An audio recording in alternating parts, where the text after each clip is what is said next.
Ciao e benvenuto. Hello and welcome to Italian Grammar Quick Guide Verbs 1. This course is designed to get you familiar with Italian grammar in quick, easy to understand lessons. In any language, verbs are the backbone to sentences. Without verbs, there would be no sentences. The good thing about verbs is that you can manipulate them and use them to express anything you like. Look at these sentences, for example. I learn Italian. I'm learning Italian. I'm going to learn Italian. I have learned Italian. I would like to learn Italian. All of these sentences contain pretty much the same words, I, learn, and Italian. But they mean different things because we've manipulated the verb learn into different tenses. In this course, I'll be introducing you to Italian verbs looking at infinitives, the going future tense, the present perfect tense, and the present tense. To help you to become familiar with the verb tenses, you'll find lots of exercises to enable you to build proficiency in Italian grammar. With each tense, we'll be looking at how to form it, how to turn it negative, and we'll also be looking at the various ways you can translate the different tenses into English. The Quick Guide courses are great for learning the specifics of Italian grammar without any prerequisites. I won't be using any vocabulary without introducing it first, meaning you can focus purely on grammar acquisition rather than worrying about not understanding the verbs. I'll give you a list of verbs at the start of the course, and we'll use these throughout. You'll also gain a small collection of vocabulary that we'll be using to build sentences in Italian. This quick guide course can also be used as a reference guide to use as a revision should you ever need to brush up on your Italian verbs. Grazie. Thank you. I hope you enjoy.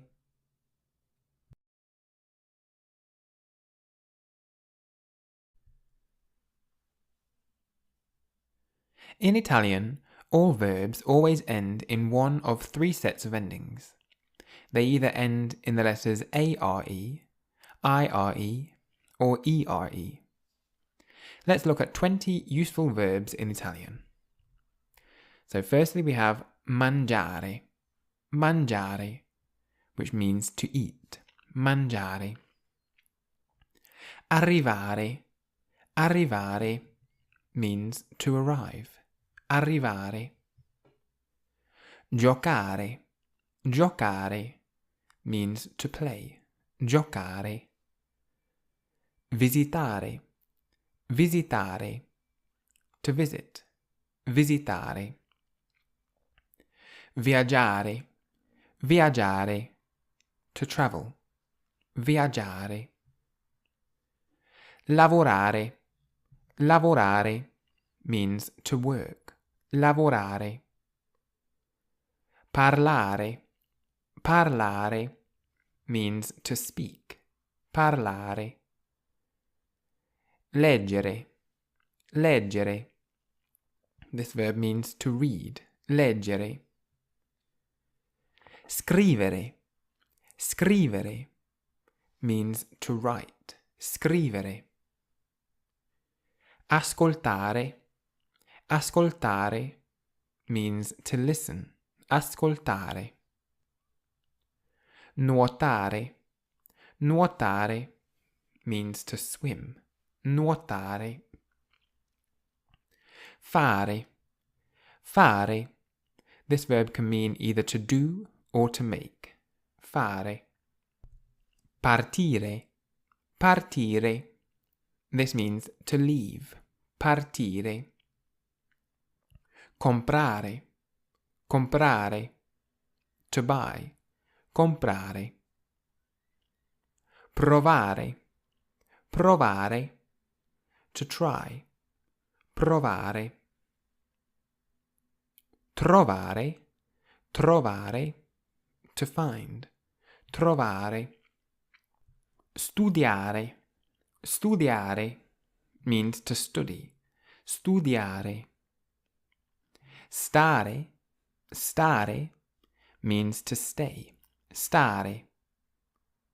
Finire, finire. This means to finish.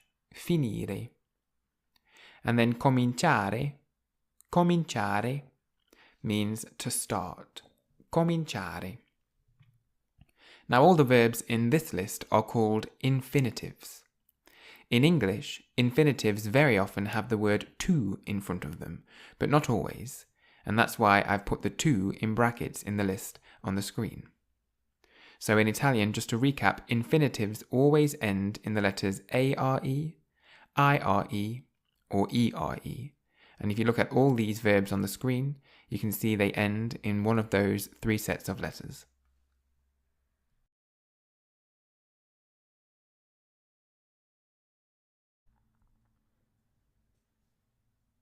I'm going to give you 3 little phrases, and then we can use them to try and make some sentences in Italian.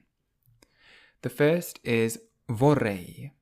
Vorrei, which means I would like. Vorrei. Sto pensando di. Sto pensando di means I'm thinking of. Sto pensando di. And then posso. Posso means can I. Posso. So if you write those 3 phrases on a cue card, put the Italian down the center of one side, then turn it over and write the English. Vorrei, sto pensando di, and posso. So how would you say in Italian, I'm thinking of traveling? And in English, after the phrase I'm thinking of, the next verb will end in ing, so like I'm thinking of traveling. In Italian, you just use the infinitive. Remember, that was the list that we learnt in the last lesson of words that end in are, ire, and ere. So literally, in Italian, you say, I'm thinking of to travel.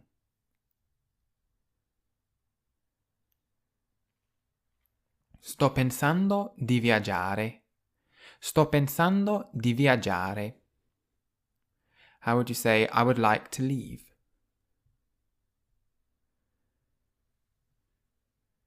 Vorrei partire. Vorrei partire. Can I play?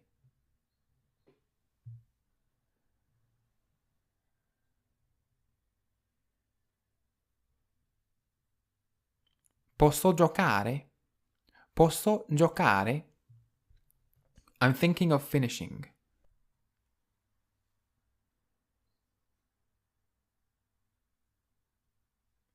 Sto pensando di finire. Sto pensando di finire. Can I try?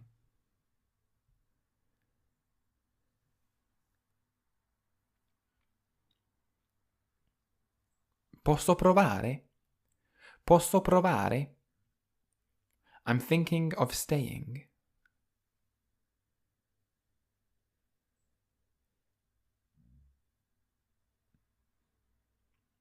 Sto pensando di stare. Sto pensando di stare. In fact, in Italian, you can use the verb stare or restare, and they both mean to stay. So you can either say sto pensando di stare or sto pensando di restare. And finally, how would you say I would like to travel?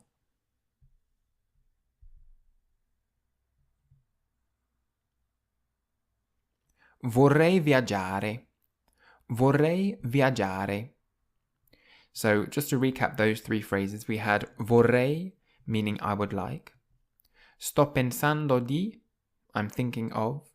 And then posso means can I.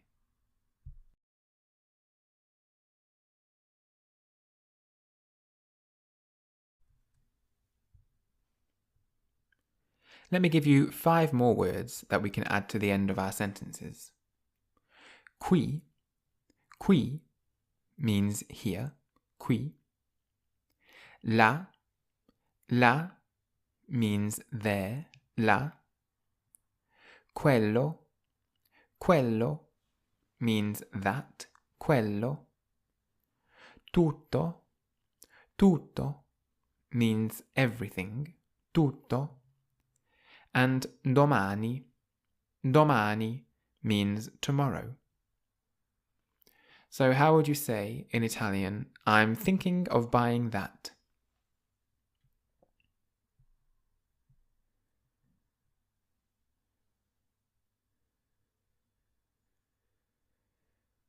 Sto pensando di comprare quello.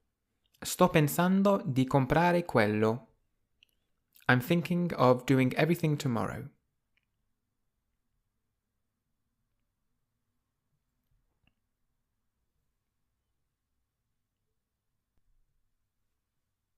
Sto pensando di fare tutto domani.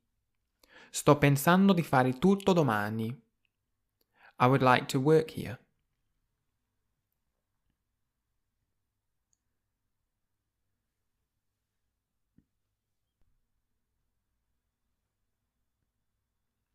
Vorrei lavorare qui. Vorrei lavorare qui. I would like to try everything.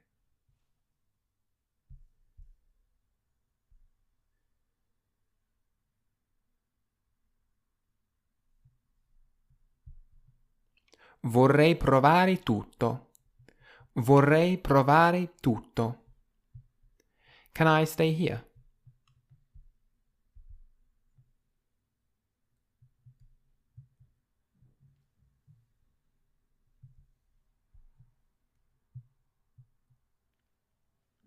Posso stare qui? O posso restare qui? Can I do that tomorrow?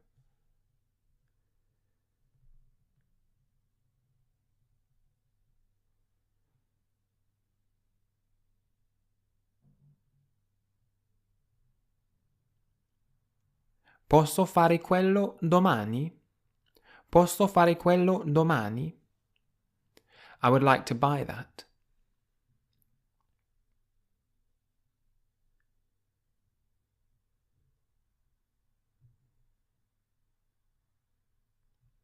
Vorrei comprare quello. Vorrei comprare quello.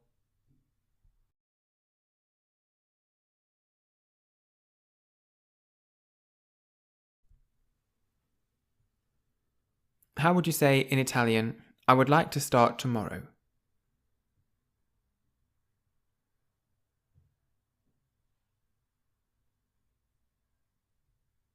Vorrei cominciare domani. Vorrei cominciare domani. I'm thinking of leaving tomorrow.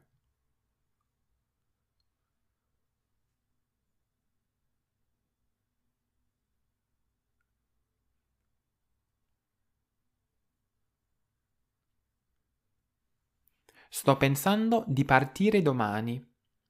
Sto pensando di partire domani. I would like to eat everything.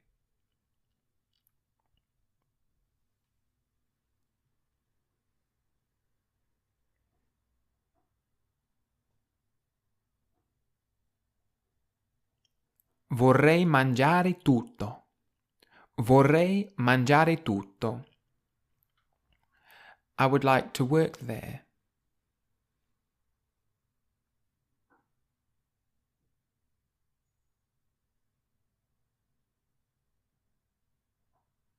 Vorrei lavorare là. Vorrei lavorare là. Can I leave tomorrow?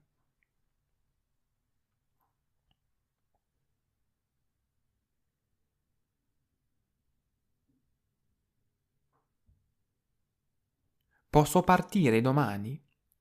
Posso partire domani? I'm thinking of staying here.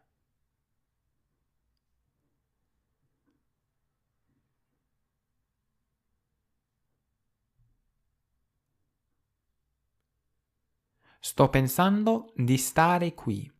O sto pensando di restare qui. Can I read that?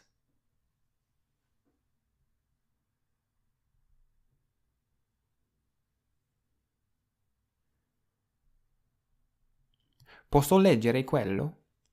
Posso leggere quello?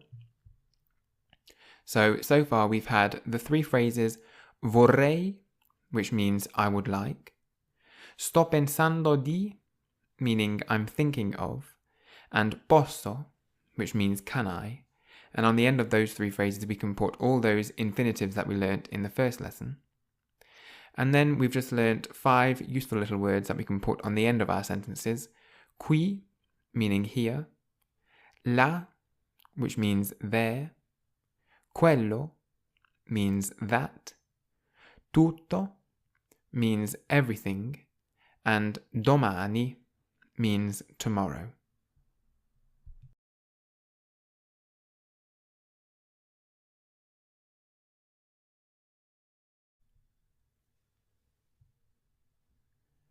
Impersonal verb. There's a funny little phrase that you can put verbs on the end of. Si può. Si può. It means one can or you can. Si può.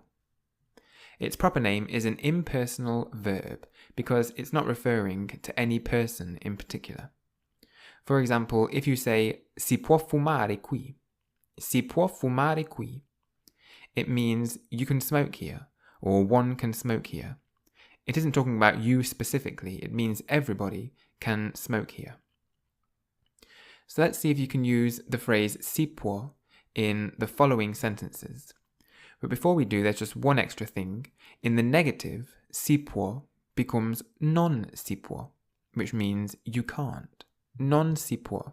So si può is you can, and non si può means you can't. So how would you say, you can buy everything here?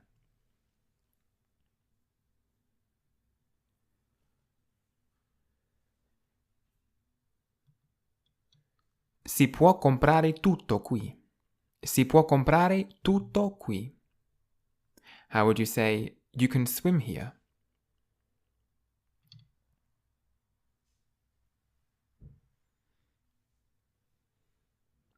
Si può nuotare qui. Si può nuotare qui. And so it means you can swim here, or one can swim here, or anyone can swim here. And so if you saw on a sign, non si può nuotare qui, it means one can't swim here, or you're not allowed to swim here. How would you say in Italian, you can try everything?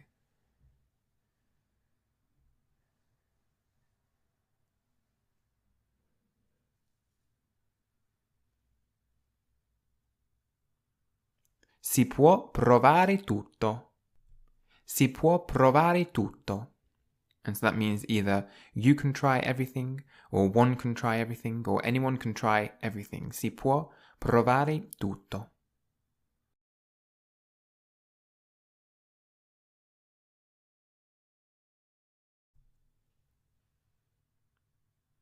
How would you say in Italian, you can't try that?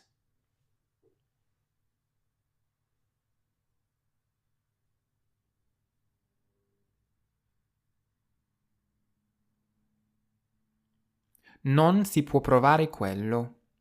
Non si può provare quello. And so it doesn't mean specifically you can't try it, but anybody else can. It means no one can try it. So one can't try that. Non si può provare quello. How would you say, you can't do that here?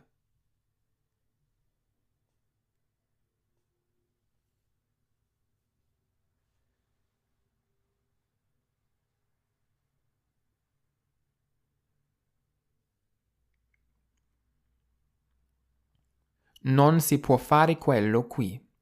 Non si può fare quello qui. Another way of translating this phrase, non si può fare quello qui, would be you're not allowed to do that here. So it can mean you can't or you're not allowed to do that here. Non si può fare quello qui. How would you say you can eat here?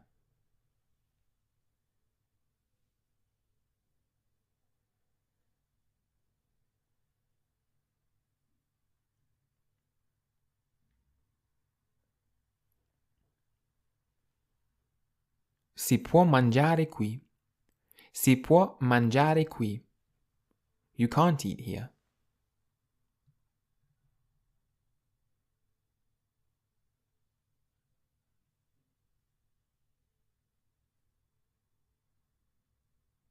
Non si può mangiare qui. Non si può mangiare qui. And so again, another way to translate this sentence would be, you're not allowed to eat here. Non si può mangiare qui. How would you say in Italian, you can wait here? And the verb to wait in Italian is aspettare. Aspettare.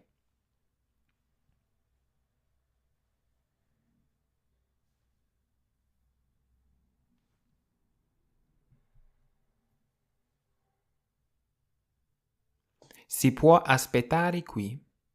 Si può aspettare qui. Or how would you say, you can't smoke here? And the verb to smoke in Italian is fumare. Fumare. And so again, this can mean you can't smoke here or you're not allowed to smoke here.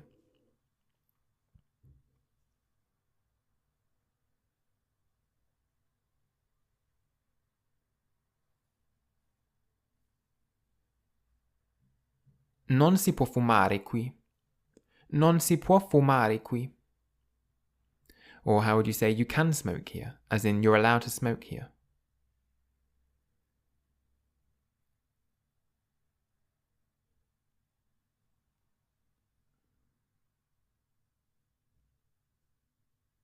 Si può fumare qui. Si può fumare qui. So, just to recap, si può means you can, and non si può means you can't. And you can put any infinitive on the end of these two phrases.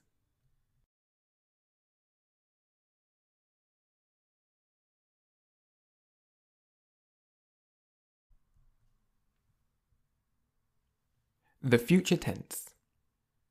One of the easiest tenses to tackle in Italian is the future tense. It's a great way to talk about what you will do. The phrase sto per means I'm going, sto per. And you can put infinitives on the end of it to talk about the future, sto per. So using the words we learnt in the last lesson, plus 5 words that I'm going to give you now, see if you can make a few sentences with sto per. So let me just give you firstly 5 extra phrases. A Milano means in Milan or to Milan. A Milano. In Italia means in Italy or to Italy. And so the word a, which you can see in front of Milano, means to and in when you're talking about towns or cities. So Milan is a city. So you say a Milano to mean in Milan or to Milan. The word in, on the other hand, means to or in when you're talking about countries. So Italy is a country, so we say in Italia to mean either in Italy or to Italy. Subito means soon, subito. La settimana prossima means next week. L'anno prossimo means next year. So prossima and prossimo both mean next. And you'll see that in the phrase la settimana prossima, it ends in an A, and that's because la settimana is what's known as a feminine noun, so prossima ends in an A, whereas on the other phrase, the word l'anno is a masculine noun, and it ends in an O, therefore prossimo also has to end in an O. So la settimana prossima means next week, and l'anno prossimo means next year.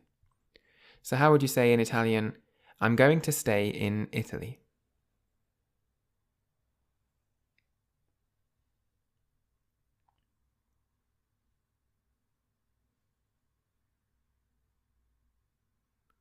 Sto per stare in Italia, or sto per restare in Italia. How would you say, I'm going to do everything next week?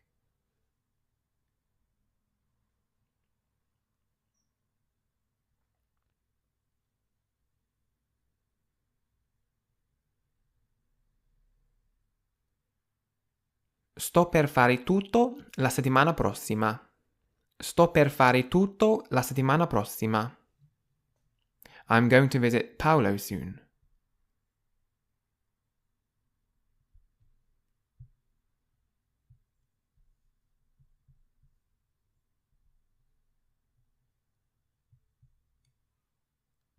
Sto per visitare Paolo subito. Sto per visitare Paolo subito.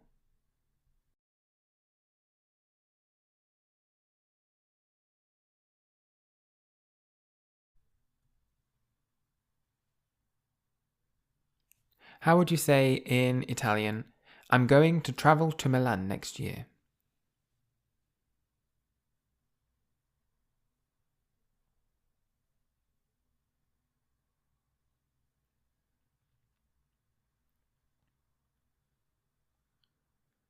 Sto per viaggiare a Milano l'anno prossimo. Sto per viaggiare a Milano l'anno prossimo. So we say a Milano, which means to Milan, because Milan is a city. So sto per viaggiare a Milano l'anno prossimo. How would you say, I'm going to eat there tomorrow?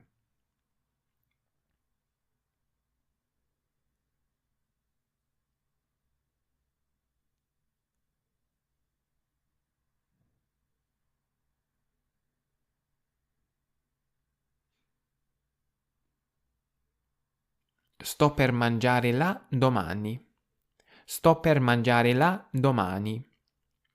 Now I said that those words were extra words that we can put on the end of the sentences, but just like in English, the words can go anywhere in the sentence. So we could put the word tomorrow at the start and say tomorrow I'm going to eat there. And in Italian you do the same. Domani sto per mangiare là.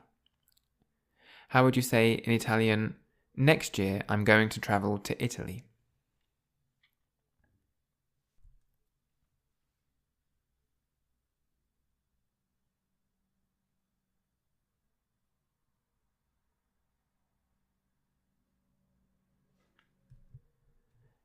L'anno prossimo sto per viaggiare in Italia.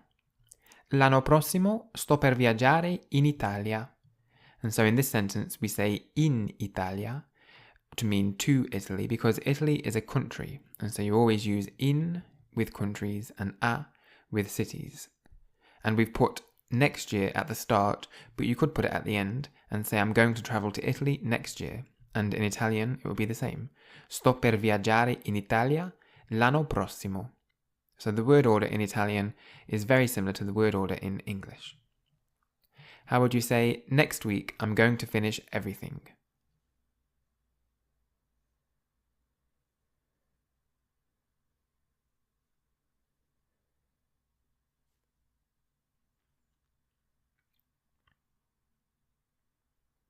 La settimana prossima sto per finire tutto. La settimana prossima sto per finire tutto. And again, you could put next week at the end and say I'm going to finish everything next week. Sto per finire tutto la settimana prossima. Sto per finire tutto la settimana prossima.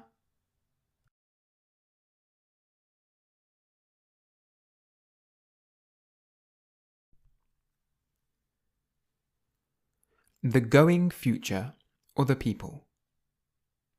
You don't have to stick with sto per, I'm going. You can also talk about other people doing things in the future. So sto per means I'm going. Stai per means you're going. Stai per. Lei sta per means you're going as well. We'll talk about the difference between this one and the previous one, stai per, in a minute. Lui and lei sta per means he or she's going. Lui or lei sta per. Stiamo per means we're going. Stiamo per. State per means you're going. State per. And stanno per means they're going. Stanno per. So, as you've seen, there are 3 ways to say you're going in Italian. We've got stai per, lei sta per, and state per. But what's the difference? Well, stai per is used when you're talking to one person you know very well. it's classed as the informal way of saying you're going. Stai per, so friends and family, you would use stai per with. Lei sta per is used when you're talking to one person you don't know very well. So this is the formal way, it's a bit more polite. Lei sta per. And then state per is used when you're talking to a group of people. So this is the plural version. So state per means you're going when you're talking to more than one person. You might also have noticed that the word lei is in brackets, along with the word lui and lei. Well, all these words that are in brackets are optional. You haven't got to use them. You only use them if it's unclear. And that's because if you look at you're going and the he and she's going, without the words in brackets, they're identical. Sta per. And so the words in brackets make it clearer as to whom you're speaking about. So if you put lei with a capital L, it means you're going. Lei sta per. Lui sta per means he's going. And lei sta per with a lowercase l means she's going. Let's have a look at the verb lavorare, which means to work, in the future tense in Italian. So sto per lavorare means I'm going to work. Stai per lavorare, you're going to work. Lei sta per lavorare, you're going to work. Lui or lei sta per lavorare means either he or she's going to work. Stiamo per lavorare, we're going to work. State per lavorare, you're going to work. And stanno per lavorare means they're going to work. So on the screen now you've got the verb visitare, which means to visit, in the future tense in Italian. What you should do is pause the video and see if you can write down the English meanings of each of these conjugations. So pause the video, write down the English, and then press play to see if you got it right. Sto per visitare means I'm going to visit. Stai per visitare, you're going to visit. Lei sta per visitare, you're going to visit. Lui, lei sta per visitare means either he or she's going to visit. Stiamo per visitare, we're going to visit. State per visitare, you're going to visit. Stanno per visitare, they're going to visit.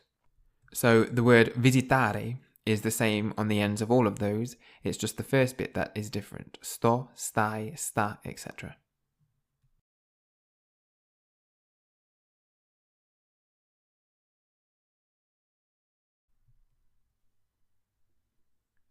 Let's see if you can do the same with the verb giocare, which means to play. You have the future tense of giocare on the screen. Pause the video, see if you can work out the meanings in English, and then press play to see if you got it right.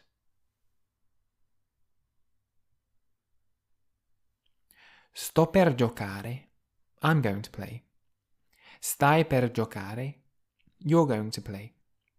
Lei sta per giocare, you're going to play.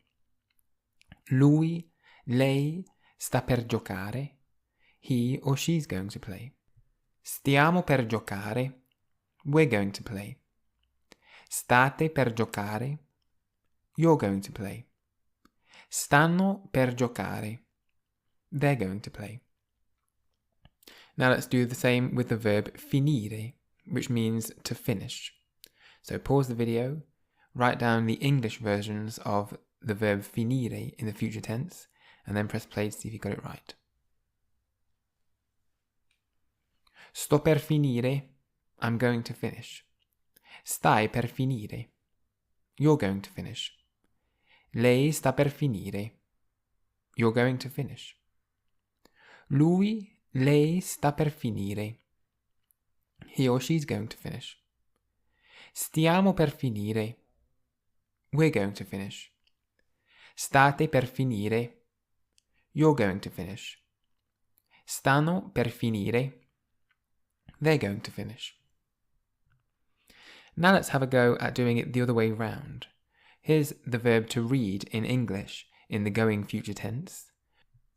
pause the video, see if you can work out the Italian versions, and then press play to see if you got it right.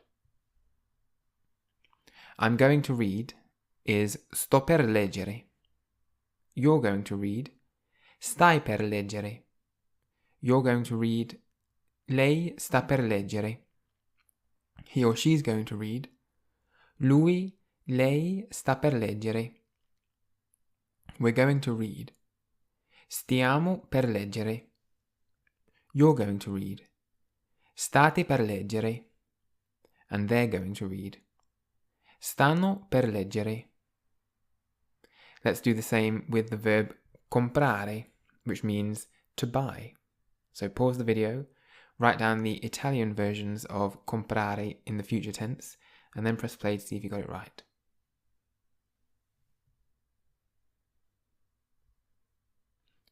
I'm going to buy, sto per comprare. You're going to buy in the informal version, stai per comprare, and then you're going to buy in the formal version, lei sta per comprare. He or she's going to buy, lui, lei sta per comprare. We're going to buy, stiamo per comprare. You're going to buy in the plural, state per comprare. And they're going to buy, stanno per comprare.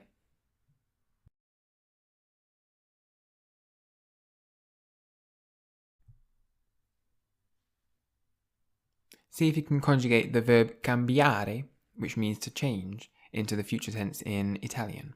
So you have the English on the screen, pause the video, try and write down the Italian, and then press play to see if you got it right. I'm going to change, sto per cambiare. You're going to change, stai per cambiare. You're going to change, lei sta per cambiare. He or she's going to change, lui, lei sta per cambiare. We're going to change, stiamo per cambiare.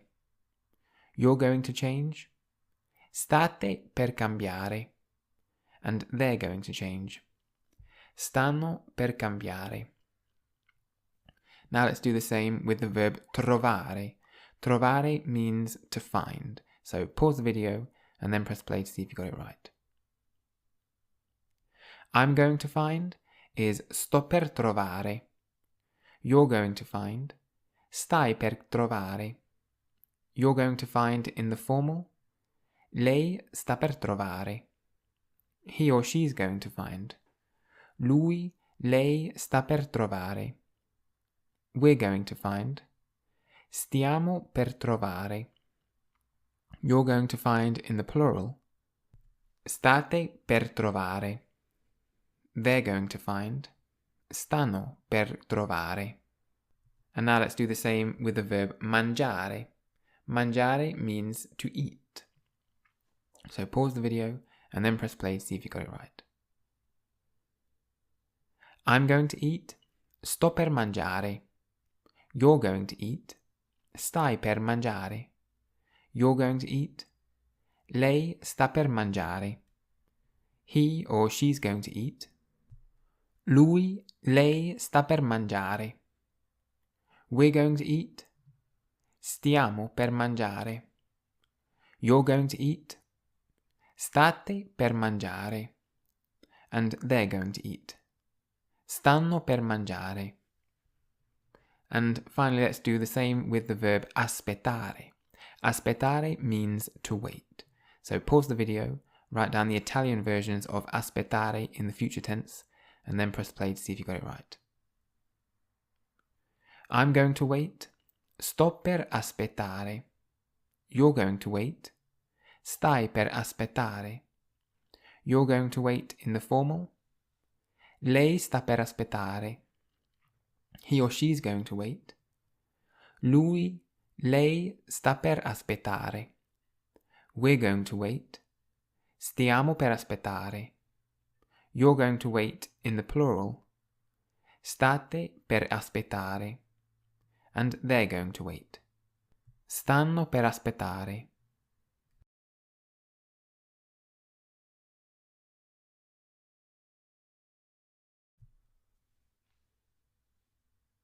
Let's try and put these sentences into Italian.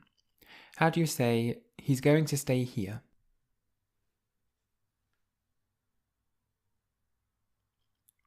Lui sta per restare qui.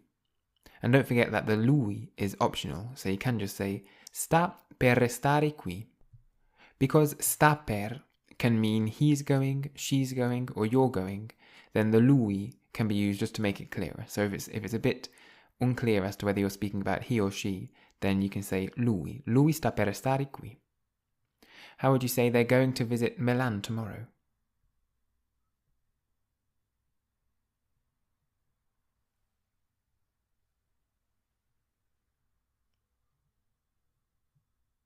Stanno per visitare Milano domani. Stanno per visitare Milano domani. You're going to finish soon, using the plural version of you.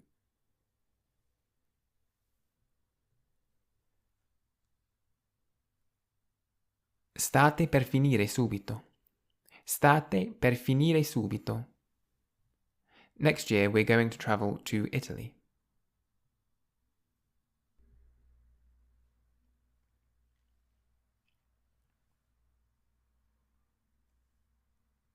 L'anno prossimo stiamo per viaggiare in Italia. L'anno prossimo stiamo per viaggiare in Italia. You're going to eat everything, using the informal version of you.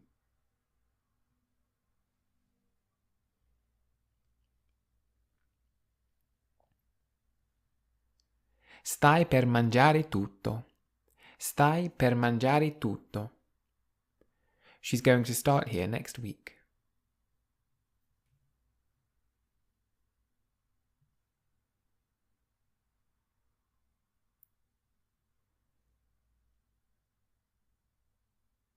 Sta per cominciare qui la settimana prossima. Or you can use the lei if it's unclear. Lei sta per cominciare qui la settimana prossima. How would you say, I'm going to leave soon?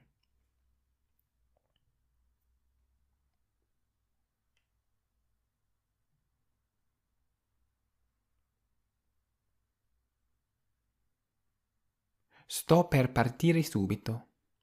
Sto per partire subito. They're going to buy everything next week.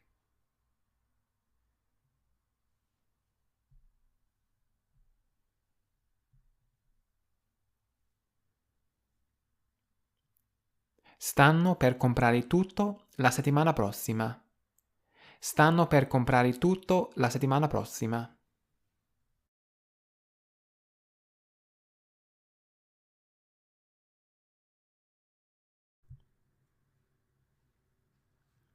How would you say in Italian, I'm going to wait here?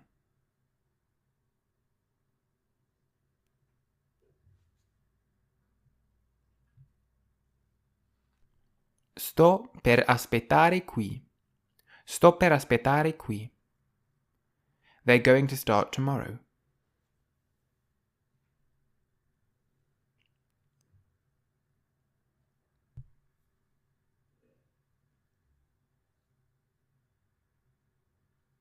Stanno per cominciare domani. Stanno per cominciare domani. She's going to start in Rome and finish in Milan. And the word for and in Italian is e.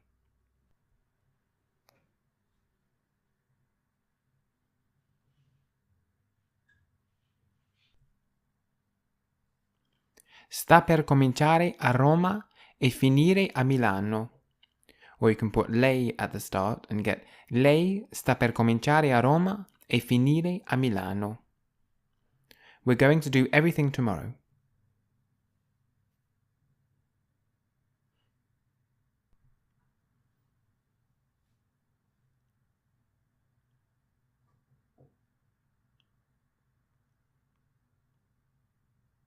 Stiamo per fare tutto domani. Stiamo per fare tutto domani. He's going to find Maria in Italy.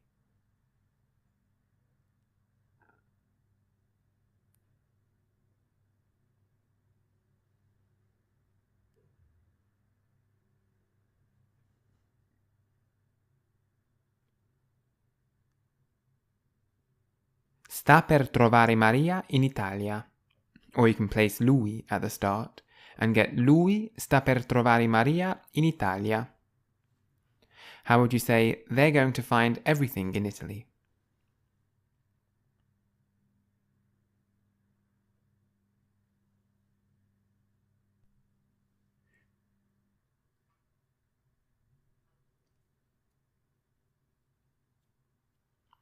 Stanno per trovare tutto in Italia.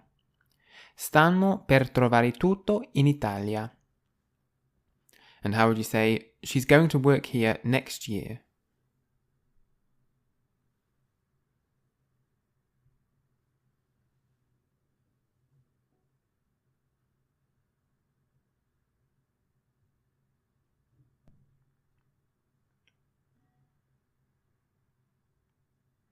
Sta per lavorare qui l'anno prossimo. Or you can place lei at the start and get lei sta per lavorare qui l'anno prossimo.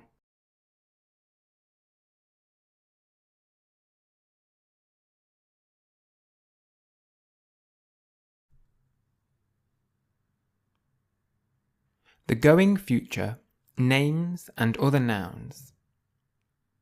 If you look at the he's going and she's going phrases, you'll see the sta per part is the same. In fact, you can put any name or any noun in front of this phrase. So we already know that lui sta per means he's going to, and lei sta per means she's going to, but you could put a name in front and say something like Paolo sta per, which means Paolo is going or Paolo is going to. Or Maria sta per, Maria is going to. Even things like tutto sta per means everything is going to. So you can put any name or any noun in front of sta per to say that's what's going to do something. So how would you say in Italian, Paolo is going to visit Milan soon?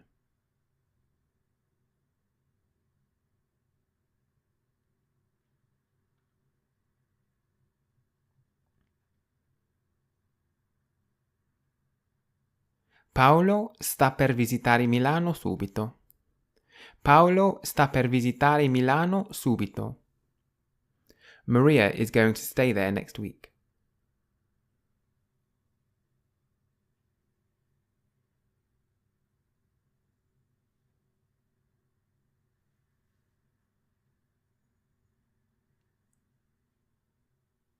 Maria sta per restare là la settimana prossima.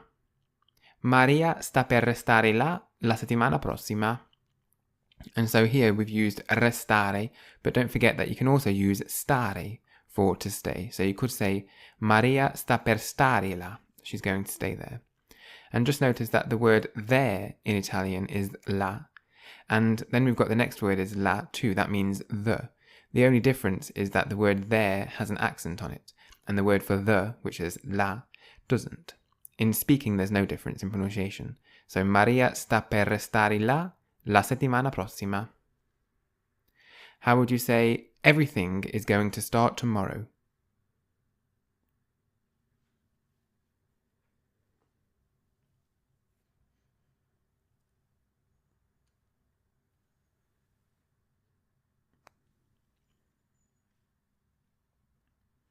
Tutto sta per cominciare domani. Tutto sta per cominciare domani. Next year, Paolo is going to travel to Italy.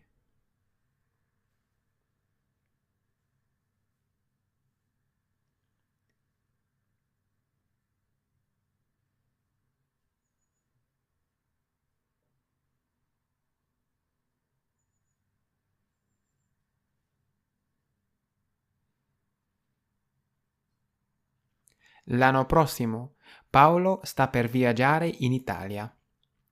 L'anno prossimo, Paolo sta per viaggiare in Italia.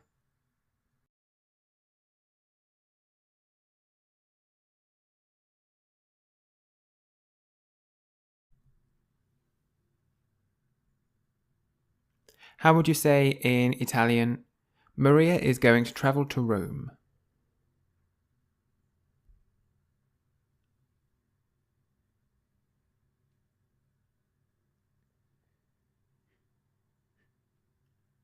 Maria sta per viaggiare a Roma.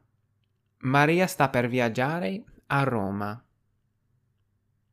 Now here are a few more words that we can use to make some more adventurous sentences. So the first word is con, which means with, con. Then me means me. You can put these together and get con me. Con me means with me. The word bene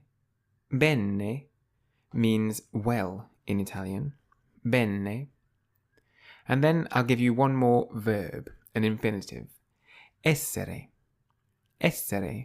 So it ends in ere, so you can tell it's an infinitive. Essere means to be. Essere. So we have con, me, bene, and essere. So how would you say in Italian, everything is going to be here soon?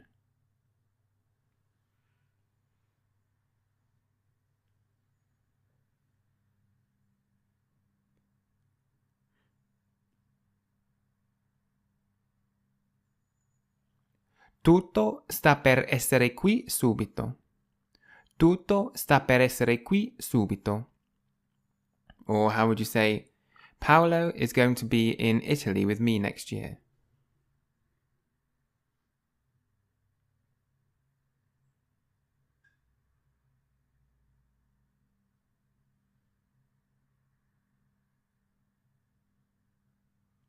Paolo sta per essere in Italia con me l'anno prossimo. Paolo sta per essere in Italia con me l'anno prossimo. The word con, which means with, you might recognize in phrases like chili con carne. This is actually a Spanish phrase, but the words are the same in Italian too. So chili con carne. Con means with, and carne means meat, and so it means chili with meat. So con is with. And we get words in English like connect is to put two things together with each other, or conjoin something is to put two things with each other.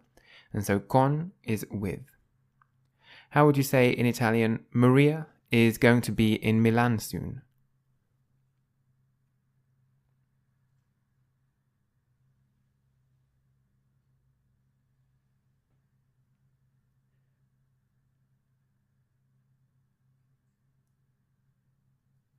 Maria sta per essere a Milano subito. Maria sta per essere a Milano subito.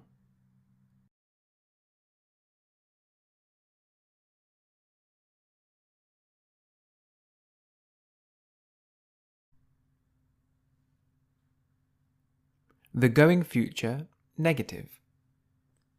To make the going future tense negative, all you have to do is put non in front of the going phrase. The word non literally means not. So instead of saying I'm going, in English you'd say I'm not going, which in Italian is non sto per. Non sto per. I'm not going. You're not going is non stai per. Non stai per. In the formal version of you're not going, the word lei goes at the very start. So you'll say lei non sta per. Lei non sta per, to mean you're not going. This is the same in the phrase for he and she is not going. The words lui and lei, which remember are optional, go in front of the non. So lui non sta per means he's not going, or lei non sta per, she's not going. Non stiamo per. Non stiamo per means we're not going. In the plural version of you're not going, you get non state per. Non state per. You're not going. And then finally, non stanno per. Non stanno per means they're not going. Non stanno per.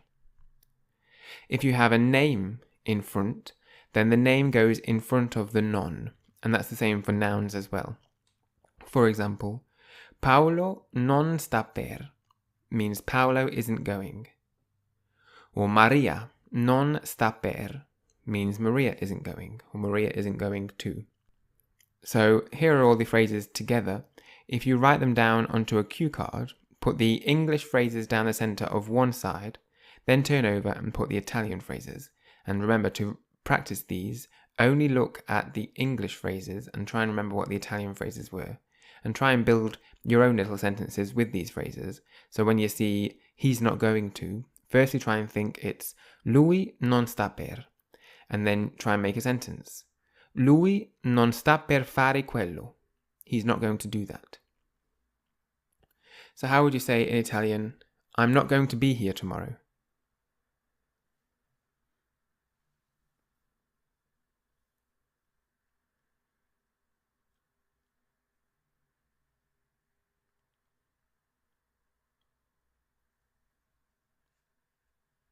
Non sto per essere qui domani. Non sto per essere qui domani. Or how would you say, we're not going to work next week?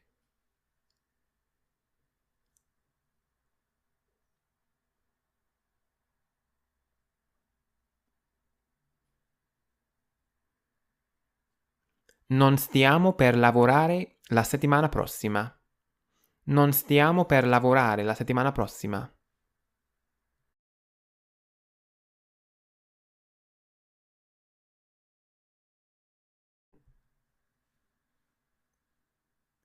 How would you say in Italian, they're not going to stay with me, they're going to stay with Paolo?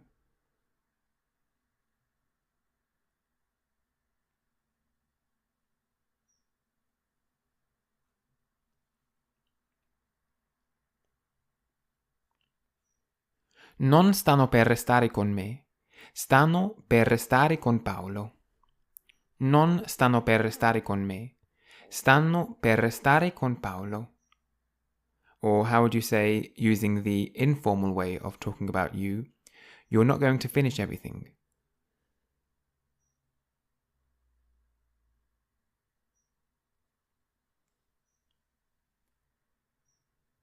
Non stai per finire tutto. Non stai per finire tutto. Paolo isn't going to leave tomorrow.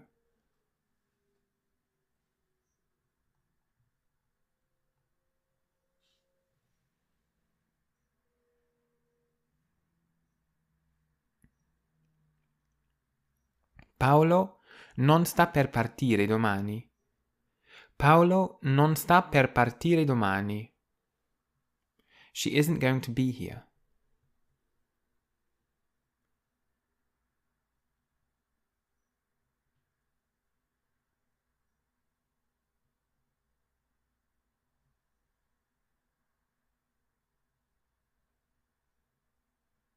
Non sta per essere qui. Or you can put the lei at the start, and you get lei non sta per essere qui. And so remember that the lei is optional to mean she, but lei also means you. And so in this sentence, lei non sta per essere qui, it's hard to tell which one is being referred to. And so it could mean both. She isn't going to be here, or you're not going to be here. Usually you can tell in writing, because the word lei, if it has a capital L, means you, and if it has a lowercase l, it means she. But at the start of a sentence, all words have a capital letter anyway, so you can't tell whether it means you or she. And so lei non sta per essere qui can either mean she isn't going to be here or you're not going to be here. But usually you'll be able to tell from the context. How would you say, we're not going to try that?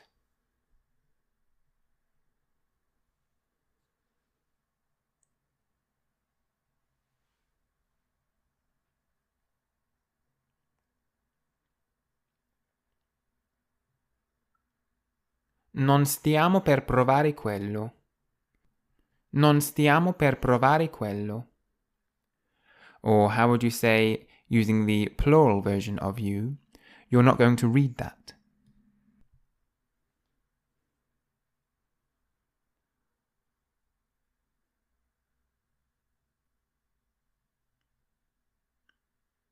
Non state per leggere quello. Non state per leggere quello.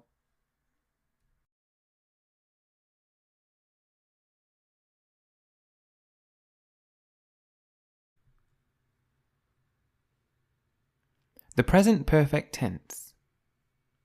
Despite its name being the present perfect tense, this tense is actually used to talk about the past.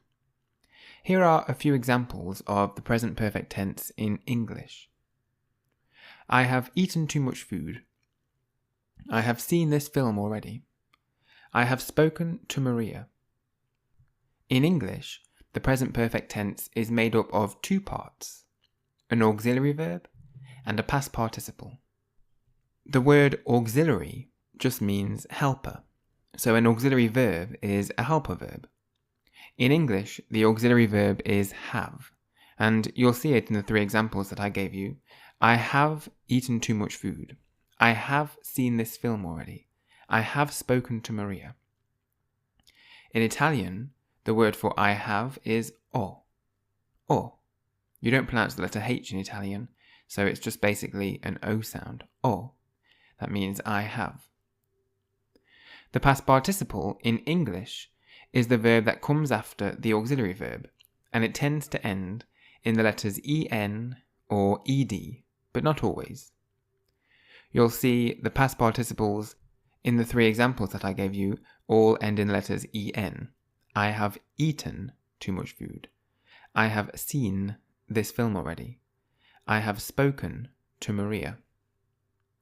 Now in Italian, the past participles are easy to recognize because they always end in either ato, pronounced ato, ito, pronounced ito, or uto, which is pronounced uto.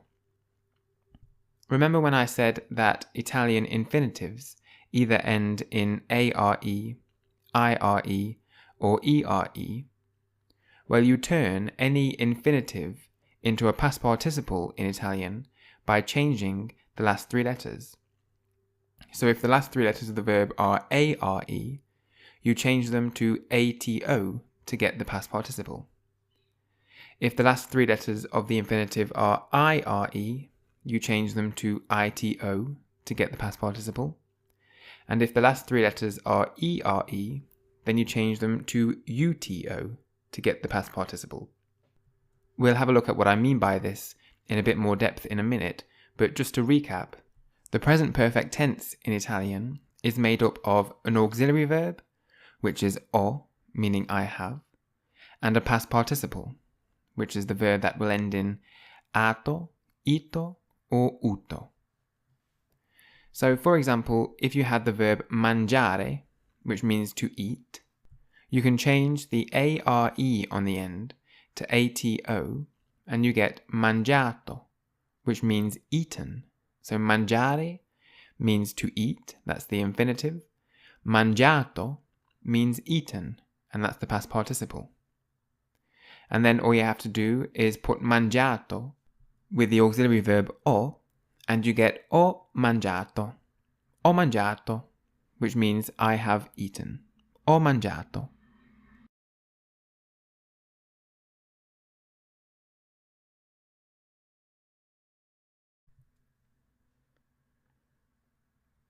Let's have a go at changing some infinitives into past participles.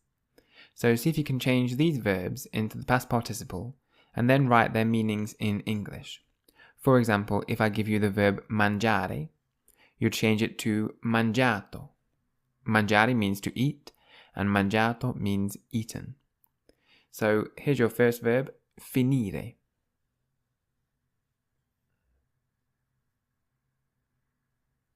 Finire means to finish, and finito means finished. Giocare.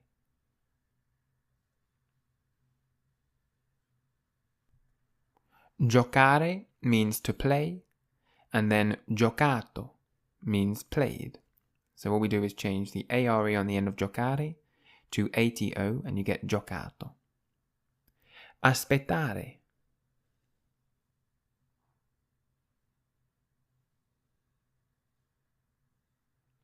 Aspettare means to wait. Aspettato means waited. Vendere.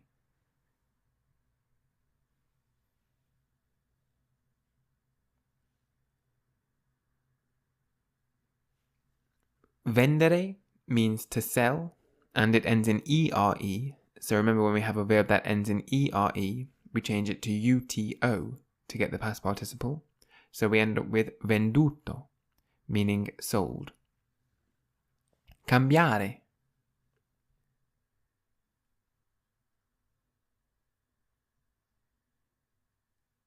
Cambiare means to change, and cambiato means changed. Provare.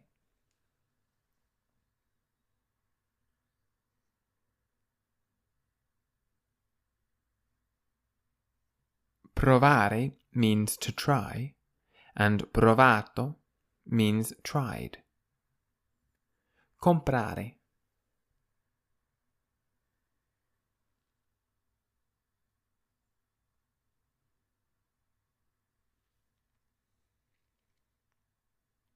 Comprare means to buy, comprato, bought. Ascoltare.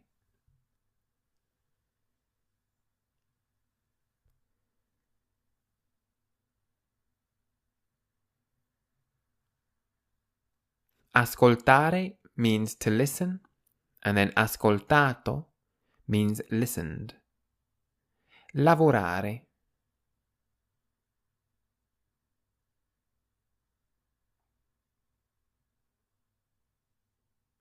Lavorare means to work, and lavorato means worked.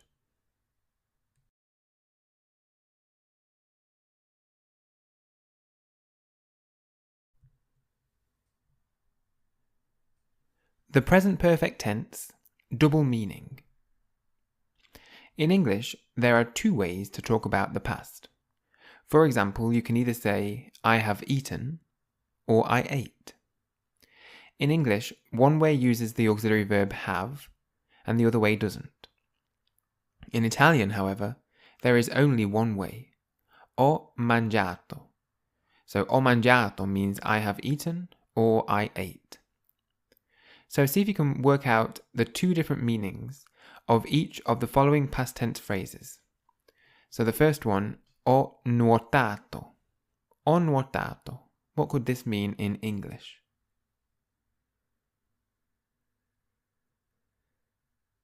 I have swum and I swam. Ho finito.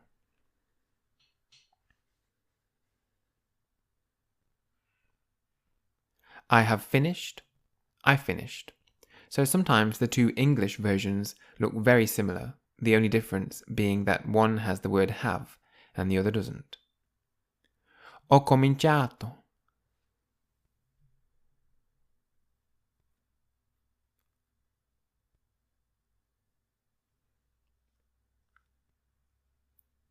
I have started, I started. Ho venduto.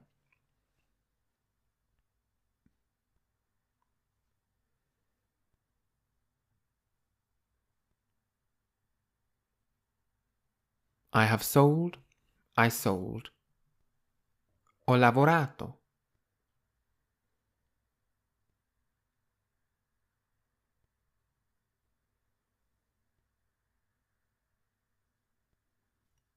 I have worked, I worked.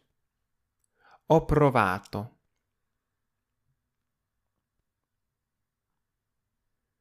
I have tried, I tried. Ho comprato.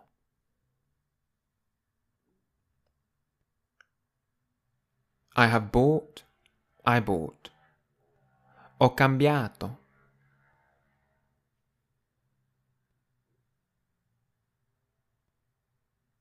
I have changed, I changed.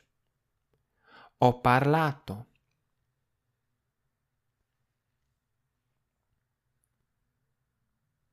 I have spoken, I spoke.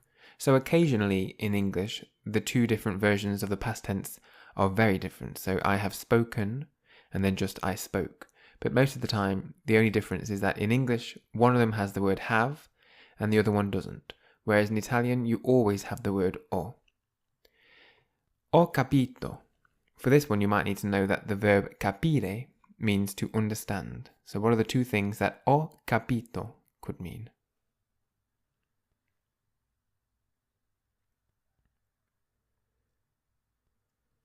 I have understood. I understood.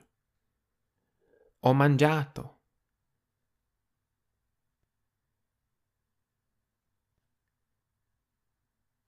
I have eaten. I ate.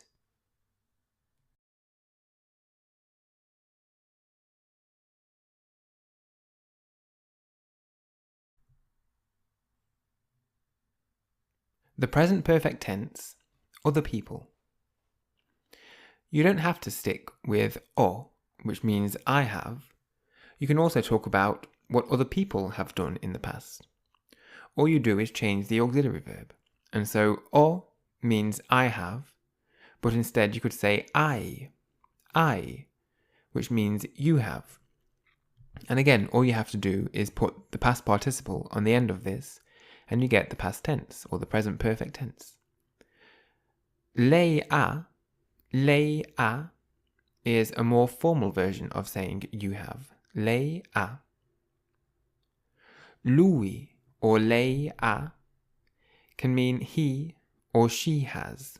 Lui ha or lei ha. Abbiamo means we have. Abbiamo. Then avete is the plural version of you have. So avete is used when you're speaking to more than one person. And then hanno means they have. So let's have a look at this with the verb lavorare. Lavorare means to work.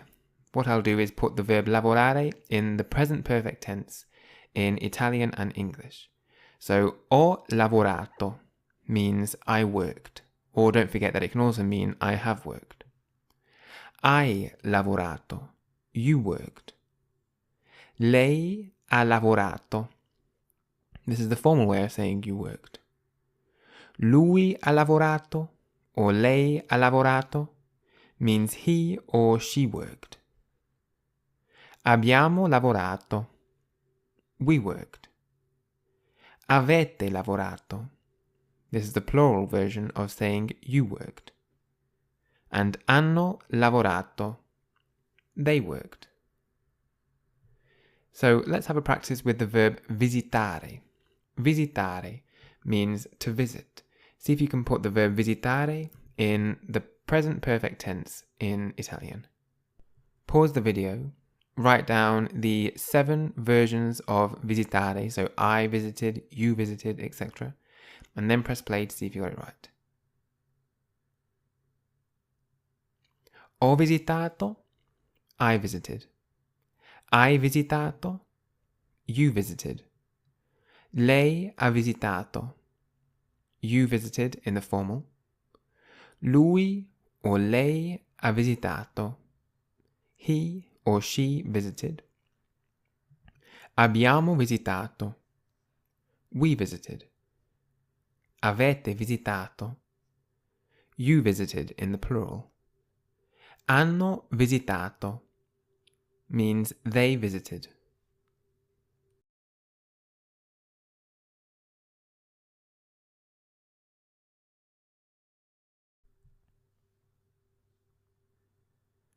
The verb giocare means to play, and here it is in the present perfect tense in Italian. See if you can pause the video, work out what each of these means in English, and then press play to see if you got it right. So, ho giocato means I played. Hai giocato means you played in the informal. Lei ha giocato means you played in the formal. Lui and lei ha giocato means he or she played. Abbiamo giocato, we played. Avete giocato means you played in the plural. And then hanno giocato means they played. Now let's do the same with the verb finire. Finire means to finish. So here's the verb finire in the present perfect tense in Italian. Pause the video, see if you can write down what these words mean in English, and then press play to see if you got it right. Ho finito means I finished. Hai finito means you finished. Lei ha finito. This means you finished in the plural version of you. Lui and lei ha finito means he or she has finished. Abbiamo finito. We finished. Avete finito means you finished in the plural. Hanno finito. They finished. And don't forget that I also said that there are two versions of the past in English. And so all of these English translations could also have the word have in it. So instead of I finished, you could have I have finished. Instead of you finished, you could have you have finished. He or she finished could be he or she has finished, etc. And so in English there are always two translations, but in Italian there's only ever one way to talk about the present perfect tense.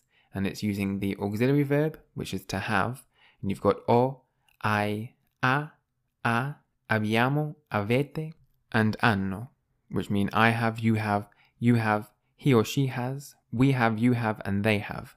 And then if you look, the verb finito is the same on the end of all of those. Ho finito, hai finito, ha finito, abbiamo finito, avete finito, and hanno finito. So the past participle finito doesn't change. It's only the auxiliary verb that changes.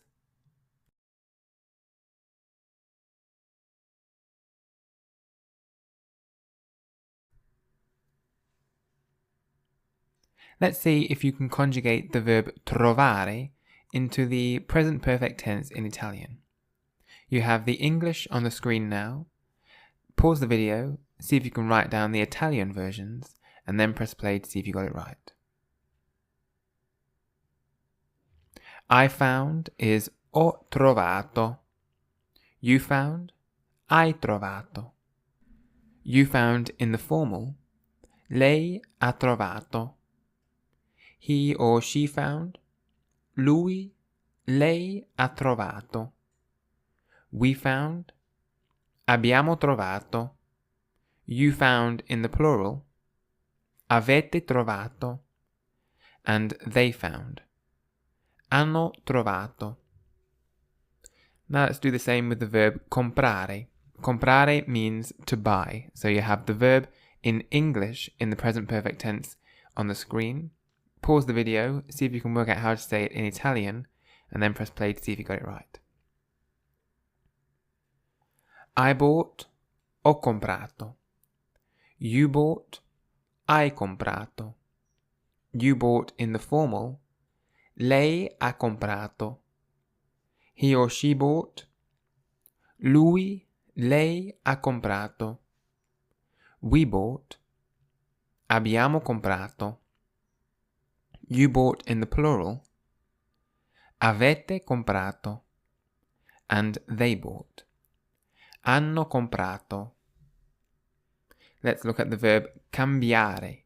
Cambiare means to change. And so here's the verb in English in the present perfect tense. Now pause the video, see if you can work out how to say it in Italian, and then press play to see if you got it right. I changed, ho cambiato. You changed in the informal, hai cambiato. You changed in the formal, lei ha cambiato. He or she changed, lui, lei ha cambiato. We changed, abbiamo cambiato. You changed, avete cambiato. And they changed, hanno cambiato. And don't forget that in English, there are always two ways to talk about this tense, whereas in Italian, there's only one. So in English, we can say I changed or I have changed. In Italian, it's always going to be ho cambiato, which means literally I have changed.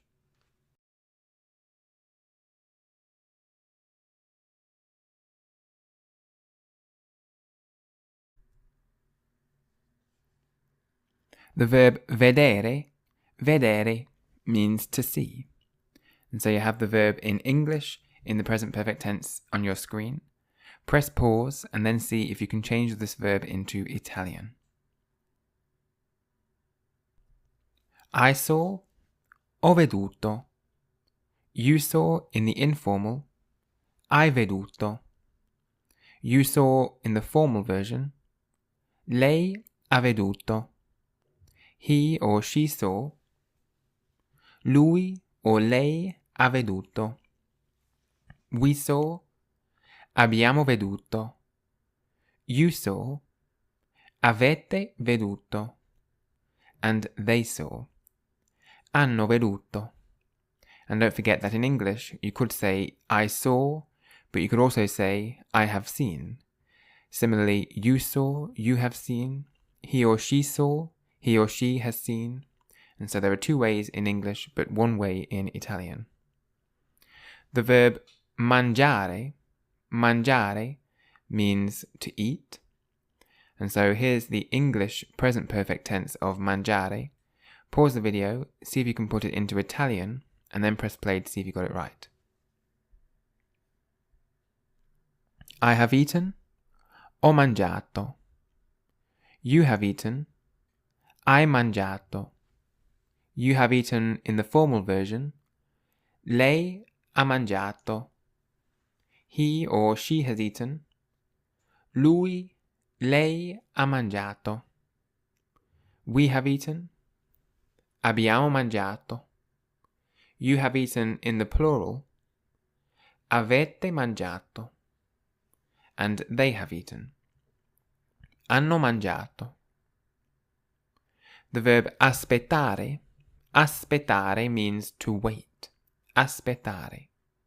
And so you have the English present perfect tense of the verb to wait on the screen. Pause the video, see if you can put it into Italian, and then press play to see if you got it right. I waited, ho aspettato. You waited, hai aspettato. You waited, lei ha aspettato. He or she waited, lui or lei ha aspettato. We waited, abbiamo aspettato. You waited, avete aspettato. And they waited, hanno aspettato.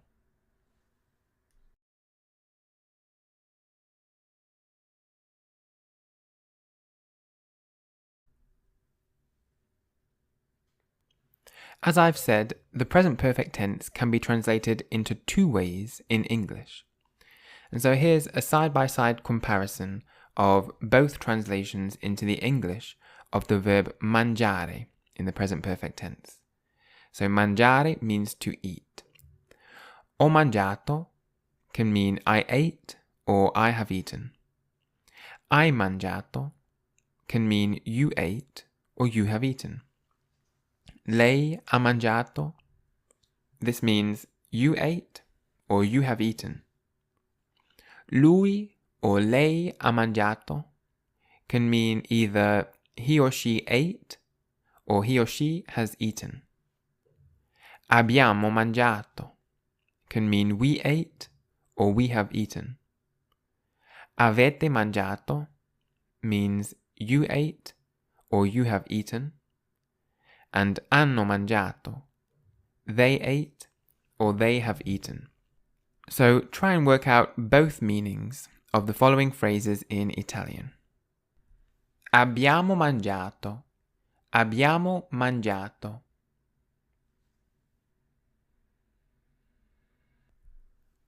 We have eaten or we ate. Lui ha finito, lui ha finito.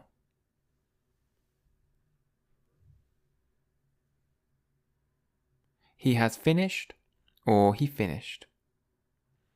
Lei ha parlato. Lei ha parlato. And the lei here is referring to she.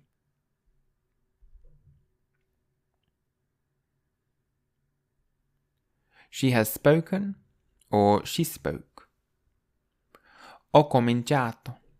Ho cominciato.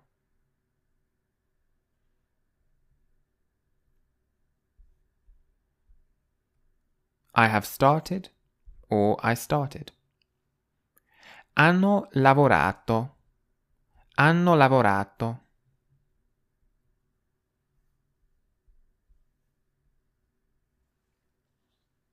They have worked or they worked. Hai studiato. Hai studiato.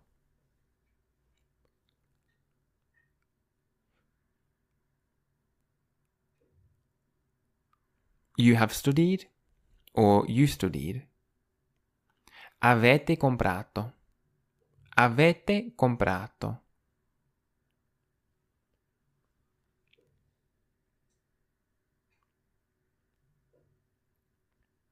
You have bought or you bought. Lui ha nuotato. Lui ha nuotato.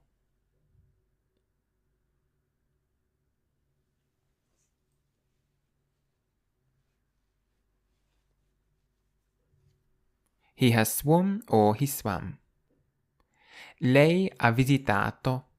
Lei ha visitato. And the lei again here is referring to she.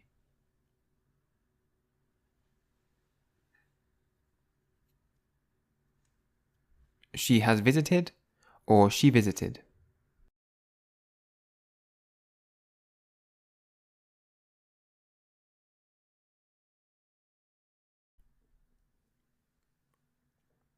How would you say in Italian, I have eaten everything?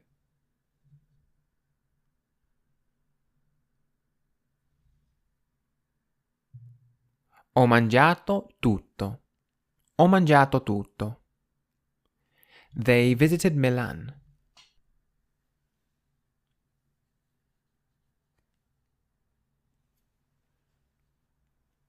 Hanno visitato Milano. Hanno visitato Milano. You have finished, using the plural version of you.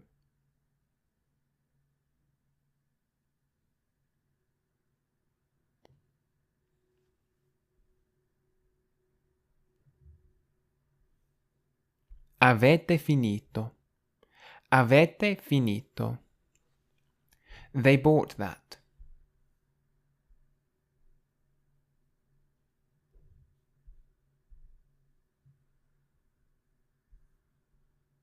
Hanno comprato quello. Hanno comprato quello. We finished everything.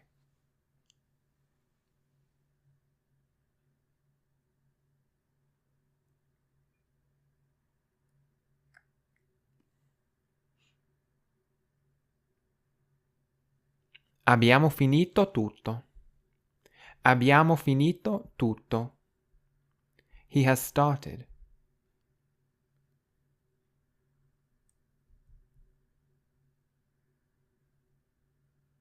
Ha cominciato.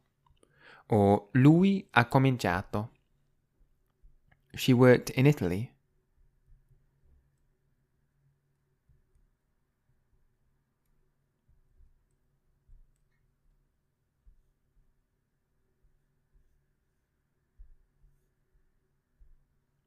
Ha lavorato in Italia. Or lei ha lavorato in Italia. I found everything here.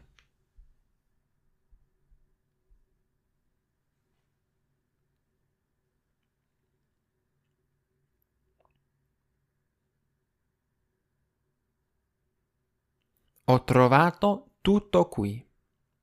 Ho trovato tutto qui. They have sold everything.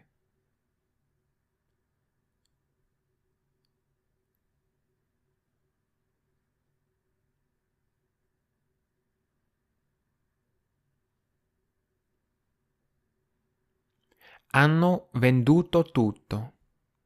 Hanno venduto tutto.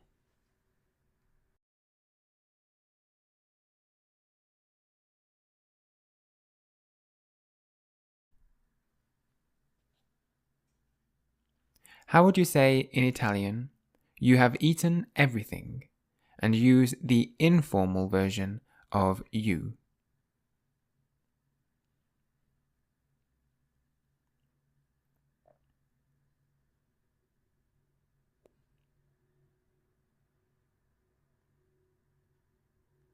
Hai mangiato tutto. Hai mangiato tutto.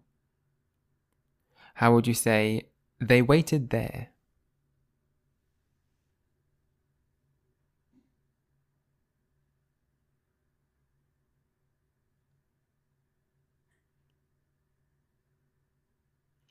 Hanno aspettato là. Hanno aspettato là. We have visited Italy.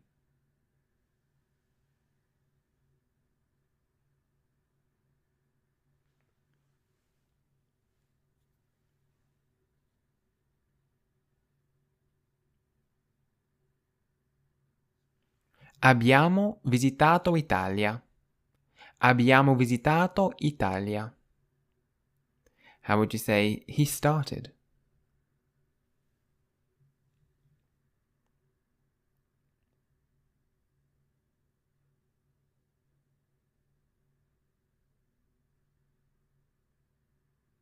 Ha cominciato.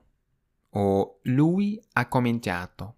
So remember that the lui is optional, just like lei as well, because ha cominciato by itself could be ambiguous. It could mean he started, she started, or even you started. And so the lui can be used if it's unclear. So ha cominciato by itself is fine, but if it's unclear as to whom you're referring to, then you can also say lui ha cominciato. How would you say she traveled to Italy?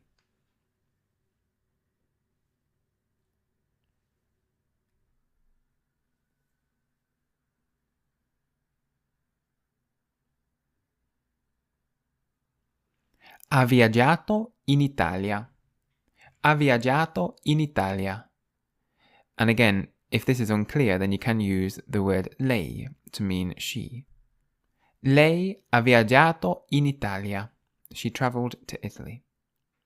How would you say in Italian, I listened?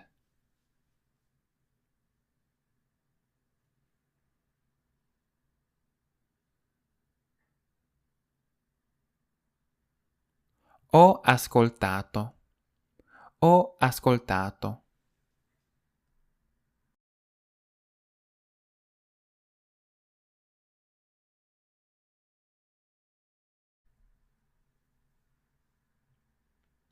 Let me just start by recapping the 4 new verbs that we've learnt by learning this tense. So we've had vendere, vendere, which means to sell, vendere. Aspettare, aspettare, meaning to wait, aspettare. We learnt capire, capire means to understand, capire. And then cambiare, cambiare means to change, cambiare. And here are some words and phrases that we can use to make our present perfect tenses a bit more wonderful. Ieri, ieri means yesterday, ieri. Questa mattina, questa mattina means this morning. Questa means this, and mattina means this morning. La settimana scorsa, la settimana scorsa. This means last week. We've seen la settimana in la settimana prossima, which meant next week. Well, la settimana scorsa is last week. Similarly, we saw l'anno prossimo, which was next year. Well, you can probably guess what l'anno scorso means. Last year. L'anno scorso. Troppo, troppo means too much. Troppo. So there's 5 new words and phrases that we can use in the past tense. Ieri, questa mattina, la settimana scorsa, l'anno scorso, and troppo. So how would you say in Italian, I ate too much this morning?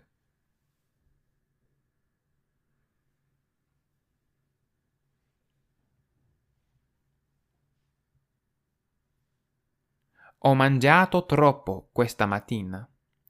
Ho mangiato troppo questa mattina. We travelled to Italy last year.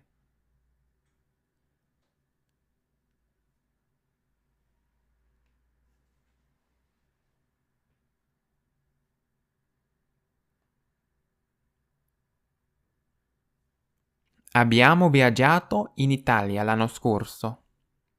Abbiamo viaggiato in Italia l'anno scorso. You finished everything this morning, using the plural version of you.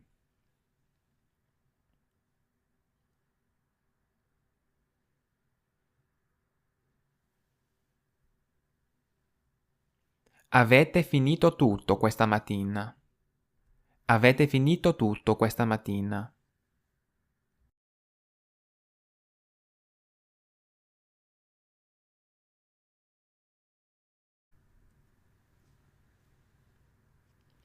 How would you say in Italian, they bought too much in Milan?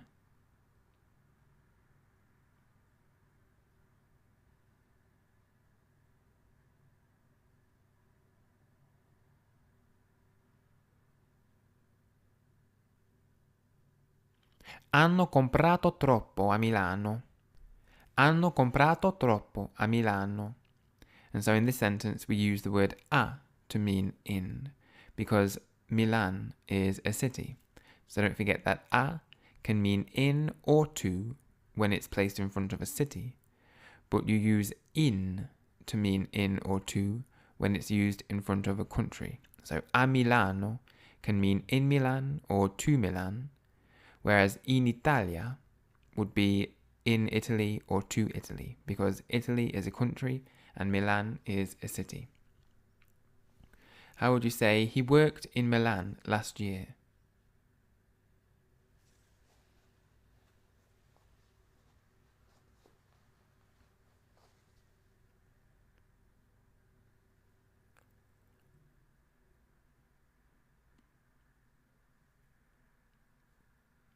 Ha lavorato a Milano l'anno scorso. Ha lavorato a Milano l'anno scorso. Or you can use lui if it's not clear that you mean he rather than she. Lui ha lavorato a Milano l'anno scorso. How would you say, she worked here with me yesterday?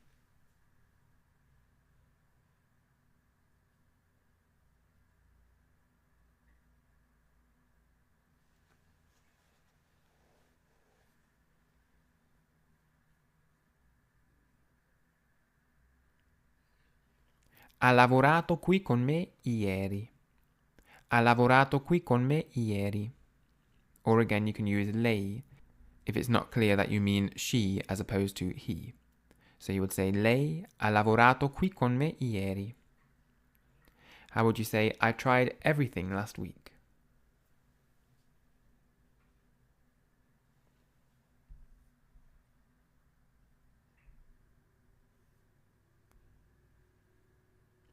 Ho provato tutto la settimana scorsa. Ho provato tutto la settimana scorsa. They ate here last week.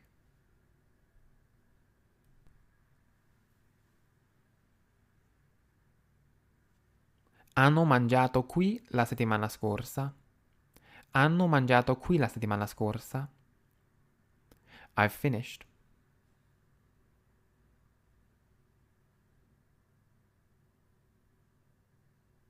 Ho finito. Ho finito.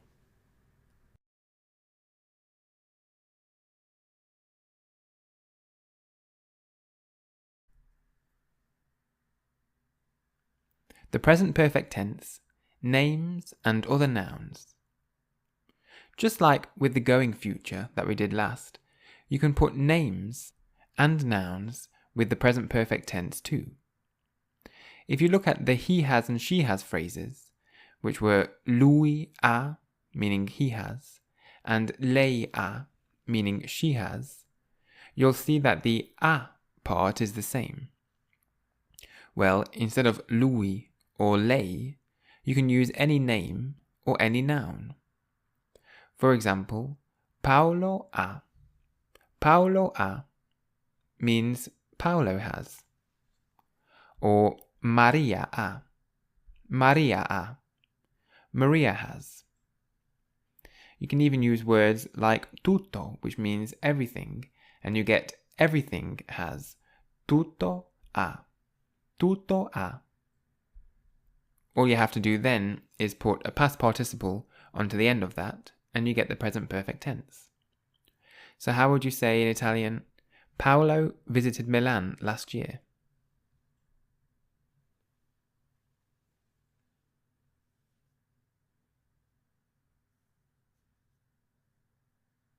Paolo ha visitato Milano l'anno scorso. Paolo ha visitato Milano l'anno scorso. Maria ate here yesterday.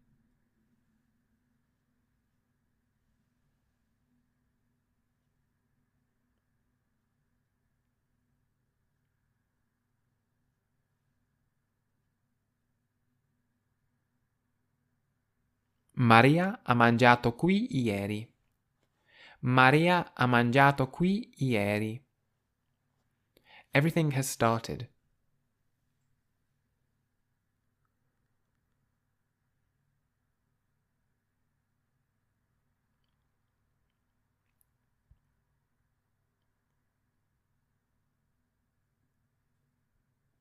Tutto ha cominciato. Tutto ha cominciato. Last week, Maria worked with me in Italy.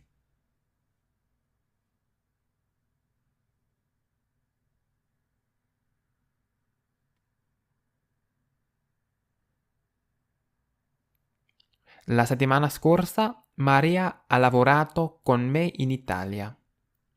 La settimana scorsa Maria ha lavorato con me in Italia. Maria traveled to Rome.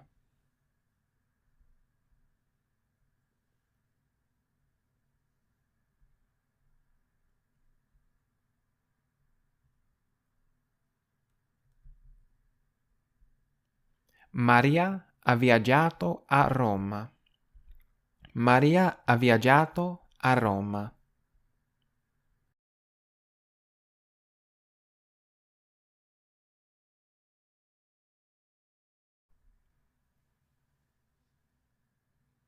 Now here is a nice word that you can easily use in the present perfect tense. All you have to do is slot it in between the auxiliary verb, which is the o or I or a, and the past participle, which is the word that ends in ato, ito, or uto. And it's used just like in English. The word is già. Già, which means already. Già. So how would you say in Italian, I have already finished?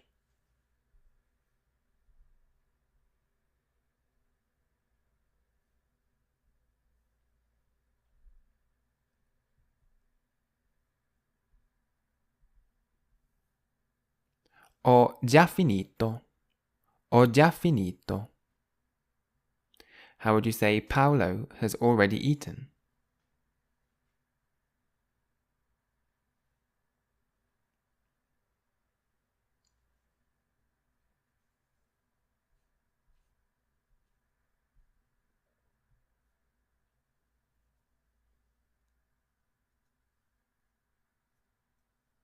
Paolo ha già mangiato. Paolo ha già mangiato. And so it just goes in between the a and the mangiato, so in between the auxiliary verb and the past participle. How would you say, they have already visited Milan?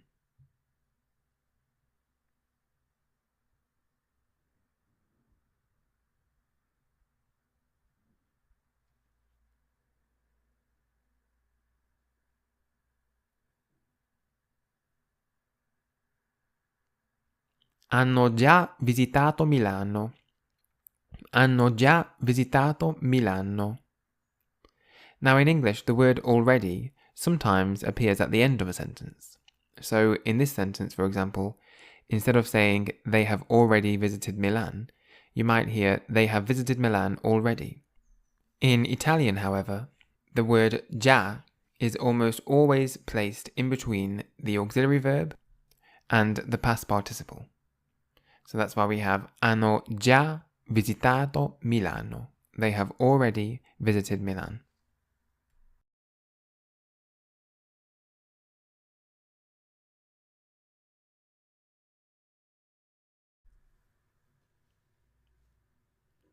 the present perfect tense negative.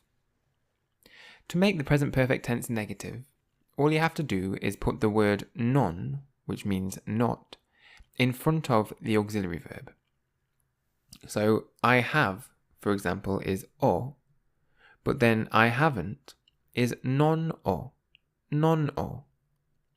All you have to do is put the non in front of the auxiliary verb, and then you can put the past participle on the end of this. So for example, ho mangiato is I have eaten, whereas non ho mangiato is I haven't eaten. So non ho, I haven't. Non hai means you haven't. Lei non ha means you haven't in the formal version.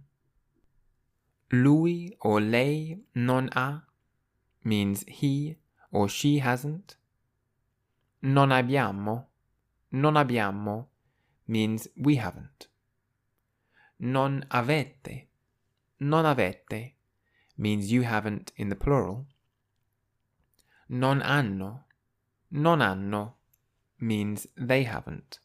And if you look at the lei non ha and lui or lei non ha, you'll see that the non goes immediately in front of the auxiliary verb, and the lei or the lui go in front of the non. Well, this is the same as with names. If you have a name, the name comes first, and then the word non comes after that. Paolo non ha, for example, means Paolo hasn't. Paolo non ha. Maria non ha means Maria hasn't. So if you have a name or any noun in front of the auxiliary verb and you want to make it negative, you place the non after the name or the noun but before the auxiliary verb. So how would you say in Italian, I haven't eaten?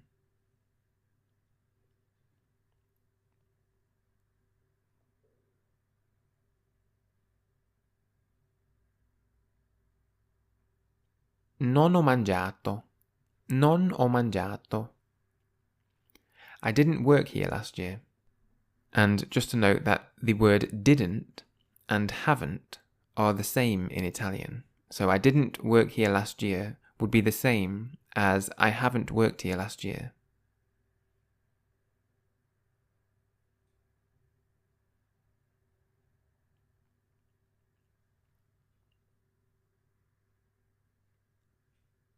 Non ho lavorato qui l'anno scorso. Non ho lavorato qui l'anno scorso.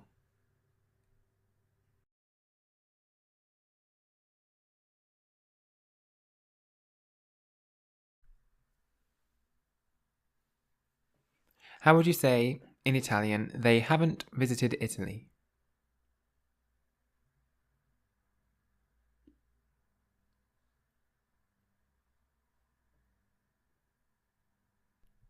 Non hanno visitato Italia. Non hanno visitato Italia. You haven't finished everything, using the informal version of you.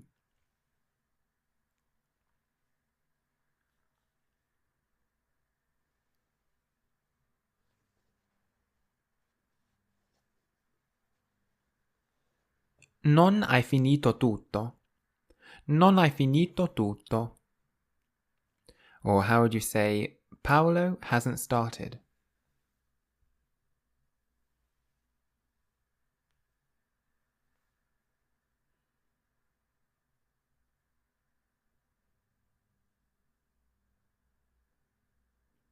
Paolo non ha cominciato. Paolo non ha cominciato. So the name Paolo comes first and then the word non comes after that. Paolo non ha cominciato. How would you say she didn't play? And don't forget that didn't and haven't are the same in Italian. And so she didn't play is the same as she hasn't played.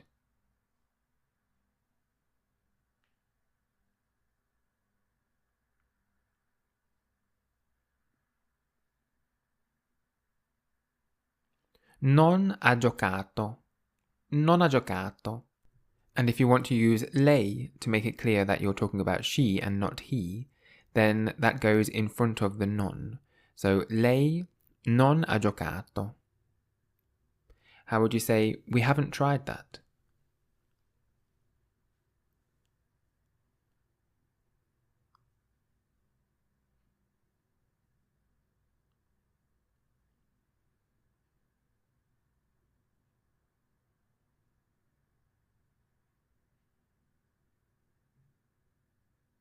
Non abbiamo provato quello.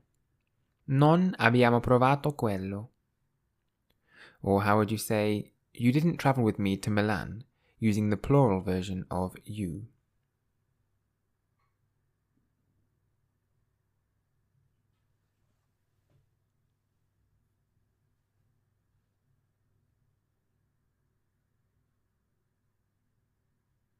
Non avete viaggiato con me a Milano.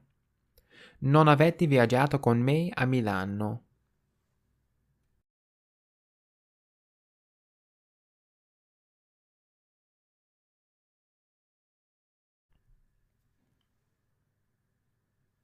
The present perfect tense, negative double meaning. As you may have noticed with some of the example sentences in the previous lesson, there are two ways to talk about the negative past in English. One way uses haven't or hasn't, and the other way uses didn't. Well, just like before, there is only one way in Italian. Both the phrases I haven't eaten and I didn't eat, for example, are non ho mangiato. Non ho mangiato. So let's have a quick side-by-side comparison of the negative double meanings in the present perfect tense. So non ho mangiato means I haven't eaten or I didn't eat.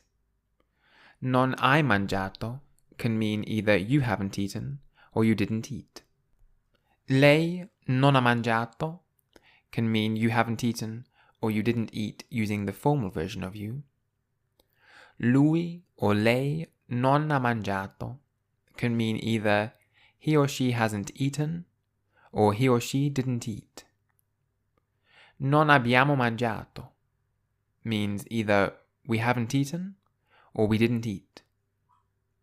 Non avete mangiato can mean either you haven't eaten or you didn't eat with the plural version of you.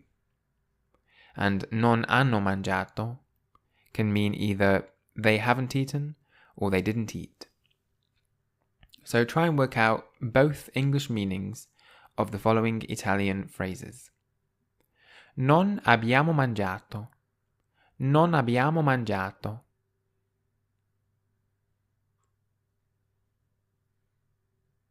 We haven't eaten or we didn't eat.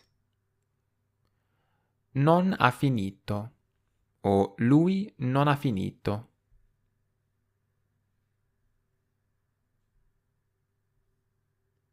He hasn't finished or he didn't finish. Lei non ha parlato. Lei non ha parlato.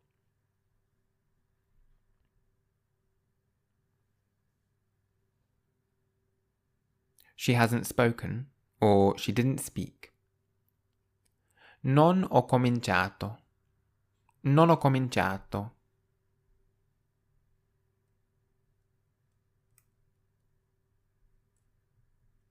I haven't started or I didn't start. Non hanno lavorato. Non hanno lavorato.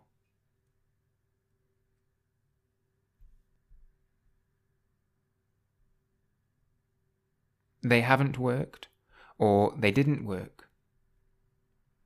Non hai studiato. Non hai studiato.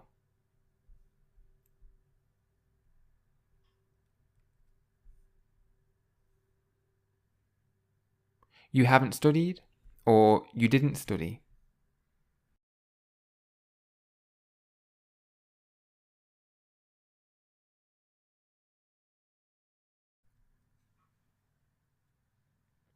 What would be the two ways in English to translate non avete comprato? Non avete comprato.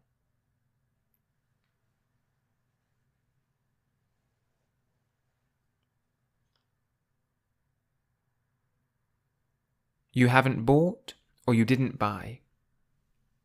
non ha nuotato o lui non ha nuotato.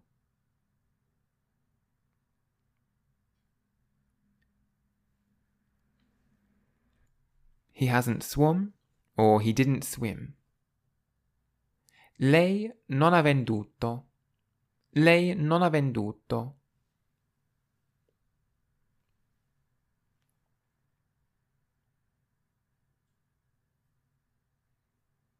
She hasn't sold or she didn't sell. And I've said this before, but I'll just re-mention it. When you use the word lei, it can mean she or you. Usually in a sentence you can tell because when it means she, the L of lei is a lowercase l, whereas when it means you, lei has a capital L. However, when you put lei at the start of a sentence, it has to have a capital letter anyway. So in this sentence, lei non ha venduto, it can actually mean either she hasn't sold or she didn't sell, or you haven't sold or you didn't sell. And so it's not clear just by looking at the words. You'll have to refer to the context. And so the context of the conversation will make it clear as to whether somebody is talking about she or you.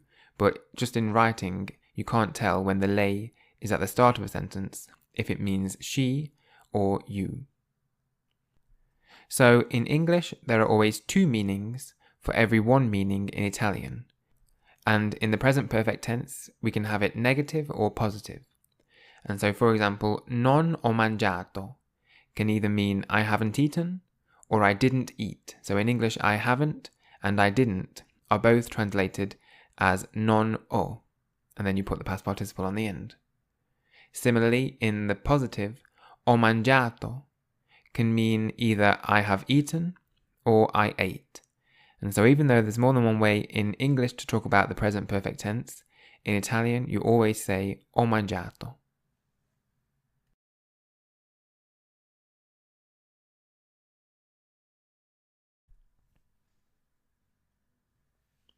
The present tense.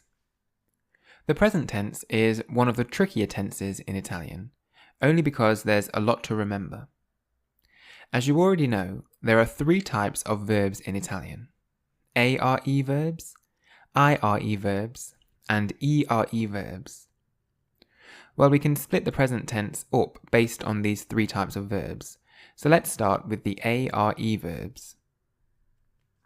The group called ARE verbs are basically all verbs that end in the letters ARE. So verbs such as visitare, which means to visit, lavorare, meaning to work, viaggiare, which means to travel, mangiare, meaning to eat, or parlare, meaning to speak. To put these verbs into the present tense, there are two things you have to do. Step 1 is remove the last three letters, and step 2 is add the appropriate endings. So step 1 is quite simple. All you have to do is take the ARE off the end of the verb. So if you're using the verb visitare, for example, you take the ARE off and you get visit. Once you've done this, step 2 says you have to add the appropriate endings. But what are the appropriate endings? What this means is that you have to add an ending to the end of the verb depending on who is doing the action. For example, if you want to say that he is doing the action, once you've taken the ARE off the end of the verb, you add the letter A. So visita means he visits. Parla means he speaks, and so the verb is parlare. We've taken the ARE off the end and put an A, and you get parla. Lavora. Lavora means he works. So lavorare is to work. You take the ARE off the end and put an A, and you get lavora. He works. However, if you want to say that we are doing the action, well then you add the letters I, A, M, O to the end of the verb instead, iamo. So visita was he visits. If instead of adding an A we add I-A-M-O, we get visitiamo, which means we visit. Parla meant he speaks, while parliamo means we speak. Lavora was he works, whereas lavoriamo means we work. Can you see the difference between the three verbs in the he form and the three verbs in the we form? The he form verbs all end in the letter A, whilst the we form verbs all end in the letters I-A-M-O, iamo.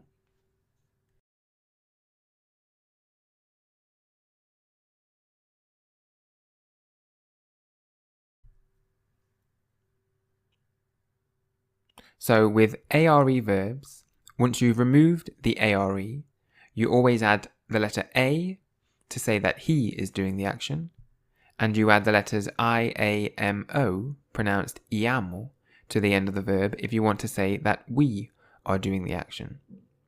So see if you can translate the following into Italian. He eats, and the verb to eat is mangiare. Mangia, mangia, or lui mangia. So just like before, you can always put lui at the start to make it clear that you're talking about he. He works, and the verb to work is lavorare. Lavora, or lui lavora. So we take the ARE off the end and put the letter A on the end. We work. Lavoriamo. Lavoriamo. He sings, and the verb to sing is cantare.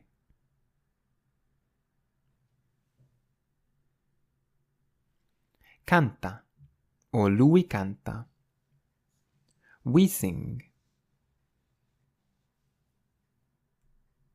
Cantiamo. Cantiamo. He arrives, and the verb to arrive is arrivare.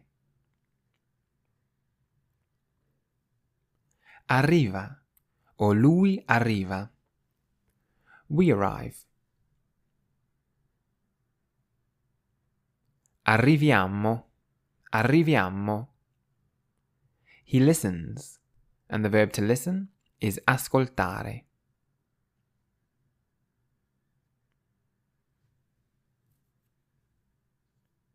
Ascolta, or lui ascolta. We listen. Ascoltiamo. Ascoltiamo. He tries, and the verb to try is provare.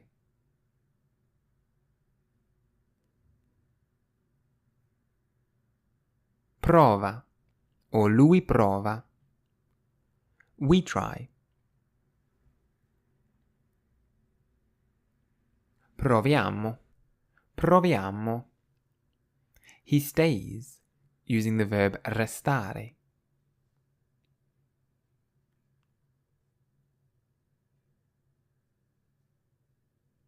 Resta, or lui resta. We stay.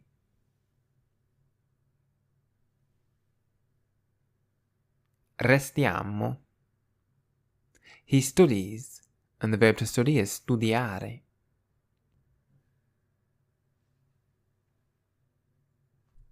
Studia, or lui studia. And we study.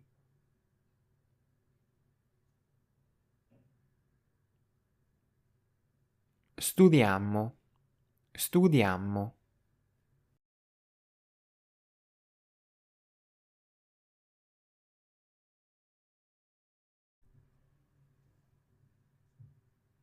The present tense, or the people.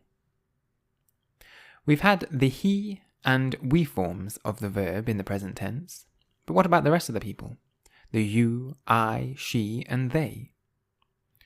Well, always remember that you start by taking off the ARE from the end of the verb, and then you have to add an appropriate ending. So let's have a look at all the different endings for all the different people.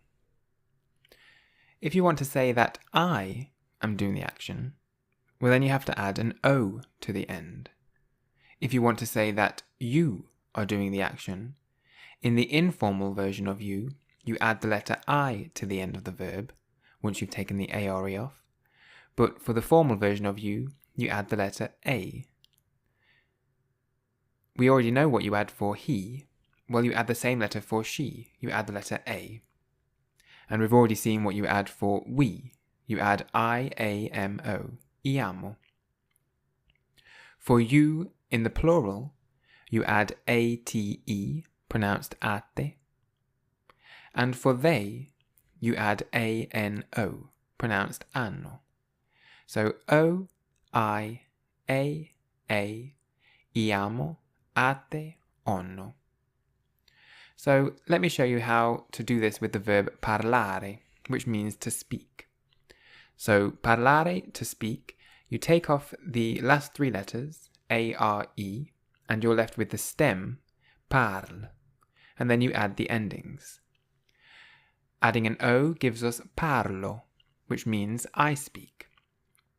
If we add an I, we get parli, which means you speak in the informal. If we add an A, then we get parla, which can mean you speak in the formal. Similarly, by adding an A, you could also mean he or she speaks. So parla can mean you speak, he speaks, or she speaks. And obviously you can use the words lei or lui to make it clear as to who you're speaking about. Parliamo is we speak, so you add iamo to the end.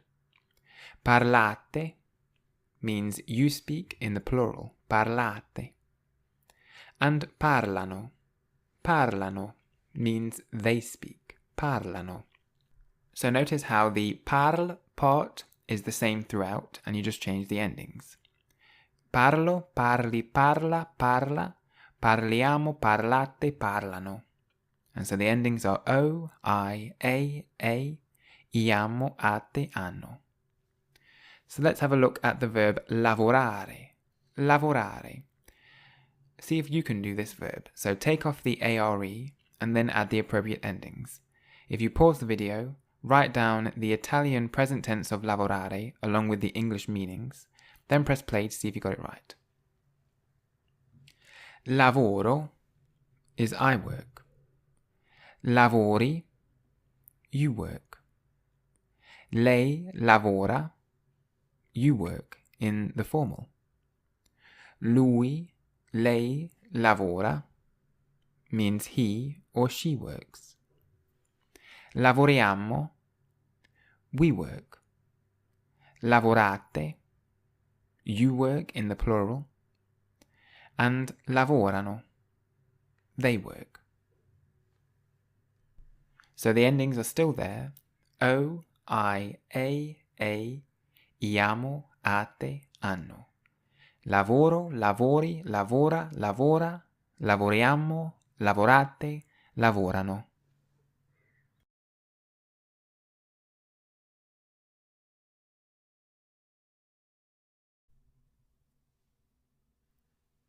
Here's the present tense of the verb visitare, which means to visit.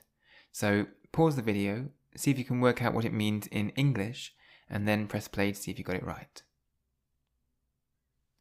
Visito means I visit. Visiti means you visit. Lei visita means you visit when you're being a bit more formal. Lui or lei visita means he or she visits. Visitiamo, we visit. Visitate, you visit.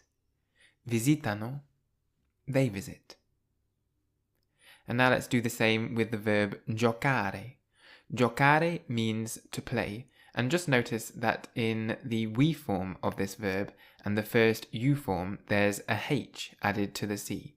That's because in Italian, when you have a C followed by an I, it makes a ch sound. So if you look at the second line down, it's pronounced giochi, giochi. If there were no H there, it would be pronounced giochi, which is wrong. And so the H after the C makes it a k sound. So C followed by an I is normally a ch sound. But if you put a H after a C, it makes a K sound. So it's gioco, giochi. It keeps the same k sound. And it's the same with we, giochiamo, rather than giochiamo. So the H after the C makes it a K sound. So pause the video, see if you can work out what these mean in English, and then press play to see if you got it right. Gioco means I play. Giochi means you play when you're speaking to one person you know very well. Gioca or lei gioca means you play when you're being a bit more formal. Lui or lei gioca mean he or she plays. Giochiamo means we play. Giocate, this means you play when you're speaking to more than one person. And giocano means they play. And so just note that the H after the C happens in all verbs where you have a C that's going to be followed by an I in Italian. To keep the K sound, you put a H after the C, otherwise it would become ch. So gioco, giochi, gioca, gioca, giochiamo, giocate, giocano. And that means I play, you play, he or she plays, we play, you play, and they play.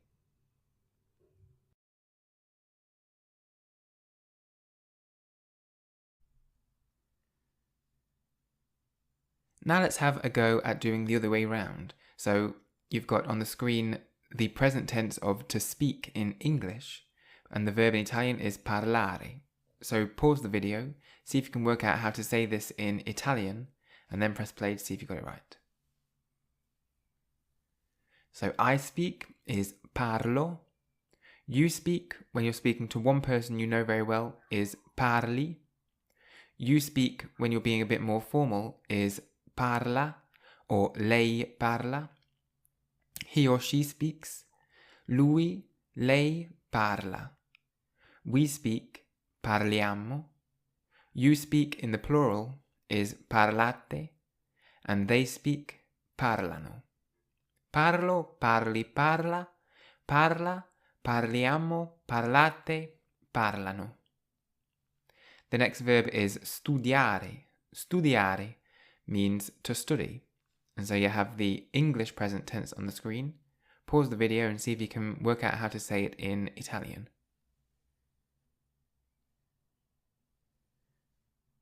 I study is studio. You study when you're speaking to one person in the informal way is studi. Now you'll notice there aren't two I's in this. Normally when you have a verb that ends in ARE, for the you informal way, you put an I on the end. But because studiare already has an I in front of the ARE, you don't have to add another one. So it's just studi with one I. You study when you're being more polite is studia or lei studia. He or she studies. Lui, lei studia. We study, studiamo. You study in the plural, studiate. And they study, studiano. Studio, studi, studia, studia. Studiamo, studiate, studiano. Restare. Restare means to stay in Italian. So pause the video, see if you can work out how to form restare in the present tense in Italian, and then press play to see if you got it right.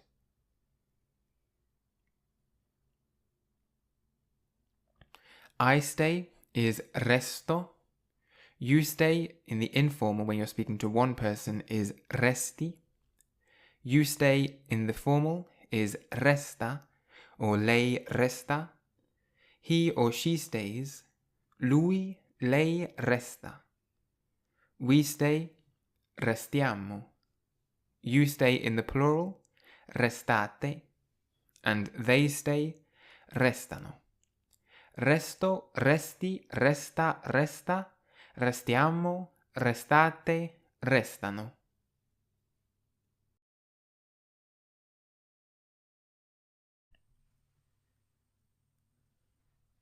The verb ascoltare, ascoltare means to listen. So pause the video, see if you can work out how to conjugate the verb ascoltare into the present tense in Italian, and then press play to see if you got it right. I listen is ascolto. You listen, ascolti. You listen being a bit more formal, ascolta, or lei ascolta. He or she listens, lui, lei ascolta. We listen, ascoltiamo. You listen in the plural, ascoltate. And they listen, ascoltano. Ascolto, ascolti, ascolta, ascolta. Ascoltiamo, ascoltate, ascoltano. Then the verb trovare, trovare means to find. It's where we get the English word trove, like a treasure trove is when you find the treasure. So trovare is to find. So pause the video, see if you can work out how to say it in Italian in the present tense, and then press play to see if you got it right. I find, trovo. You find, trovi. You find in the formal, trova, or lei trova. He or she finds, lui, lei trova. We find, troviamo. You find in the plural, trovate, and they find, trovano. Trovo, trovi, trova, trova, troviamo, trovate, trovano. You'll notice in all of these verbs, the I, you, he, she, and the they forms all stress on the first O, tro, whereas the we and the you plural form stress the second part after that. So trovo, trovi, trova, trova, and the last one, trovano. Whereas we find is troviamo, so you stress the middle part, trovate, you stress the middle part again. And so the stresses for I, you, he, she, and they are always on the same syllable, and the we and the you plural forms are one syllable after that. Cominciare, cominciare means to start, and this verb is like studiare in that there is an I in front of the are. So when you have the you form or the we form, you don't add an extra I. So pause the video, see if you can work out how to conjugate cominciare into the present tense, and then press play to see if you got it right. So I start is comincio. You start, cominci. So there's only one I, you don't have to add an extra I. Cominci. You start in the formal, comincia, or lei comincia. He or she starts, lui, lei comincia. We start, cominciamo. You start, cominciate. And they start, cominciano. So listen out for the stresses this time to notice how they're the same for I, you, he, she, and they, and how it's one syllable after for we and you. Comincio, cominci, comincia, comincia, cominciamo, cominciate, cominciano.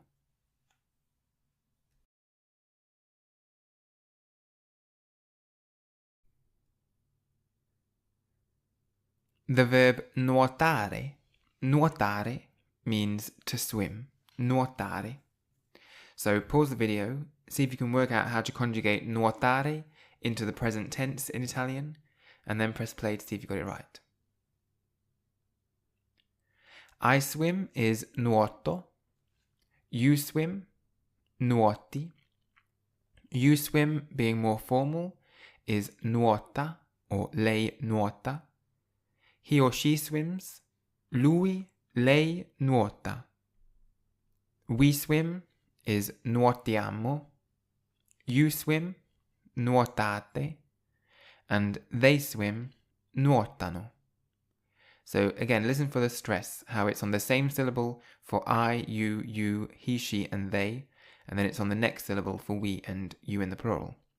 Nuoto, nuoti, nuota, nuota, nuotiamo, nuotate, nuotano. Then mangiare. mangiare means to eat. And mangiare, again, is like the verb cominciare and the verb studiare in that there is an I in front of the are.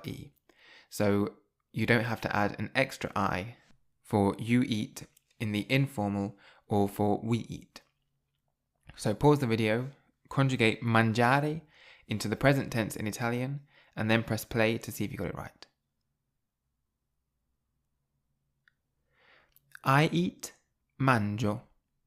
You eat in the informal, mangi. You eat in the formal, mangia, or lei mangia. He or she eats, lui, lei mangia. We eat, mangiamo. You eat in the plural, mangiate. And they eat, mangiano.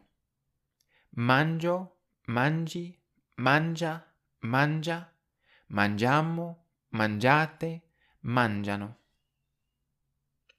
Arrivare, arrivare means to arrive. Arrivare. So pause the video, see if you can work out how to conjugate arrivare into the present tense in Italian, and then press play to see if you got it right.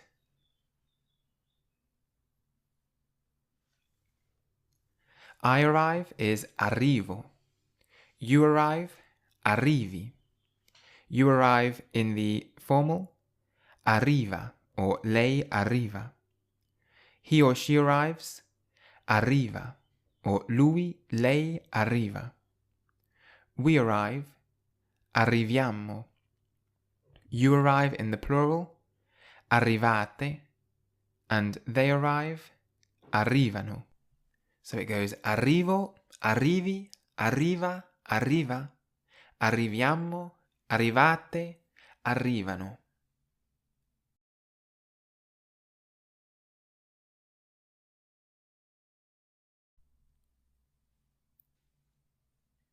ERE verbs in the present tense.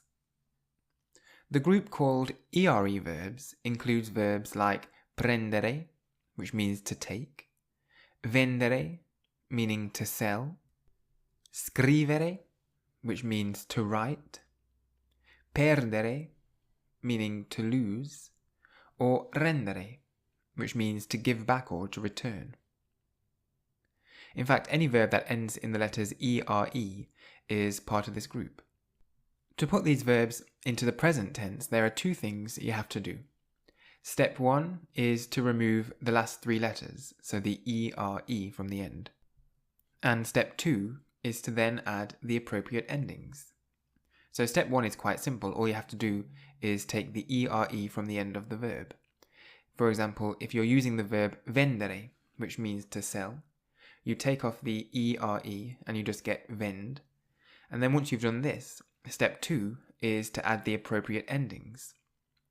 But what are the appropriate endings? Well, what this means is that you have to add an ending to the verb depending on who is doing the action.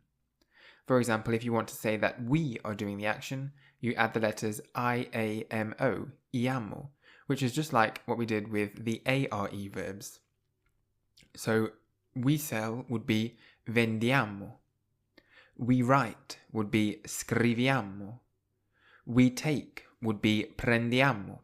So we take the ERE from the end of the verb and then add iamo to get we. If you want to say that he is doing the action, well, the ending is an E instead. So you remove the last three letters and add an E. Vende means he sells. Scrive means he eats. And prende means he takes. So can you see the difference between the three verbs in the he form and the three verbs in the we form? The start of the verb is the same in both forms, it's just the ending that tells you the difference. So for all the we form verbs, it's iamo on the end, and for all the he form verbs, it's an E on the end. So vendiamo, vende. Scriviamo, scrive. Prendiamo, prende. And so you don't have to use the word for we and you don't have to use the word for he in Italian. The ending tells you who's doing the action. So when you're listening to Italian, you do have to listen quite carefully to the ending so you can hear who it is that's doing the verb. Whereas in English, we say the subject first, so we sell, and then the verb. So we write, we take. In Italian, you tend to say the verb first, and it's the end of the verb that tells you who's doing the action. So vendiamo, scriviamo, prendiamo.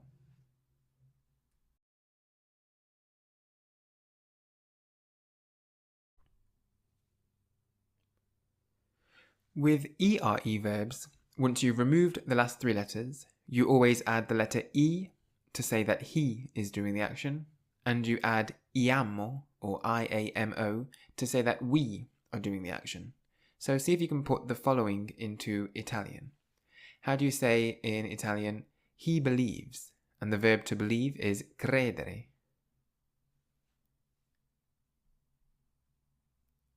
Crede, crede. Now you can put lui in front and say lui crede, but that's optional. The only reason is because the word crede, which can mean he believes, can also mean she believes. So you can put lui to differentiate between the two if it's unclear. So crede or lui crede. How would you say he sells? And the verb to sell is vendere.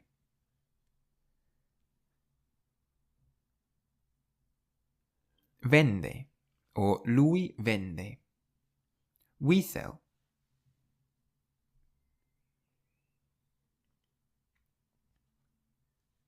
Vendiamo. Vendiamo. He writes, and the verb to write is scrivere.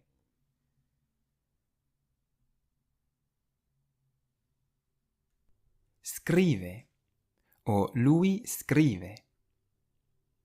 We write.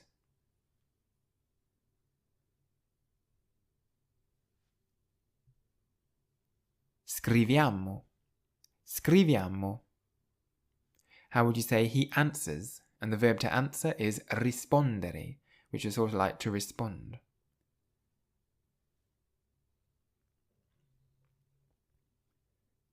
Risponde or lui risponde. What would be we answer?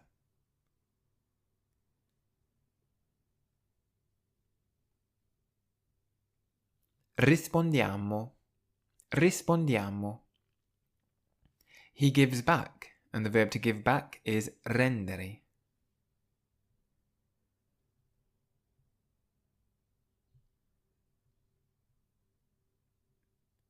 Rende or lui rende. We give back. Rendiamo. Rendiamo. He takes, and the verb to take is prendere.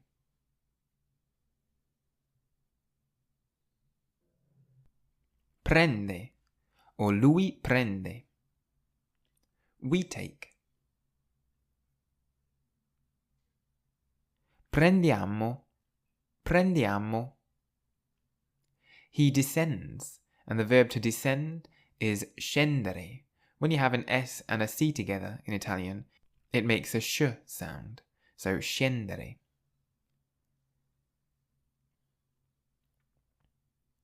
Scende or lui scende. What would be we descend?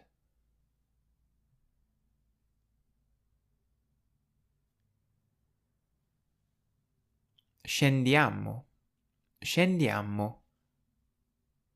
He loses, and the verb to lose is perdere.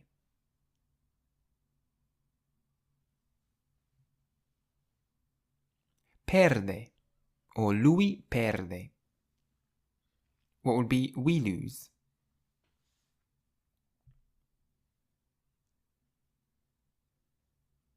Perdiamo. Perdiamo.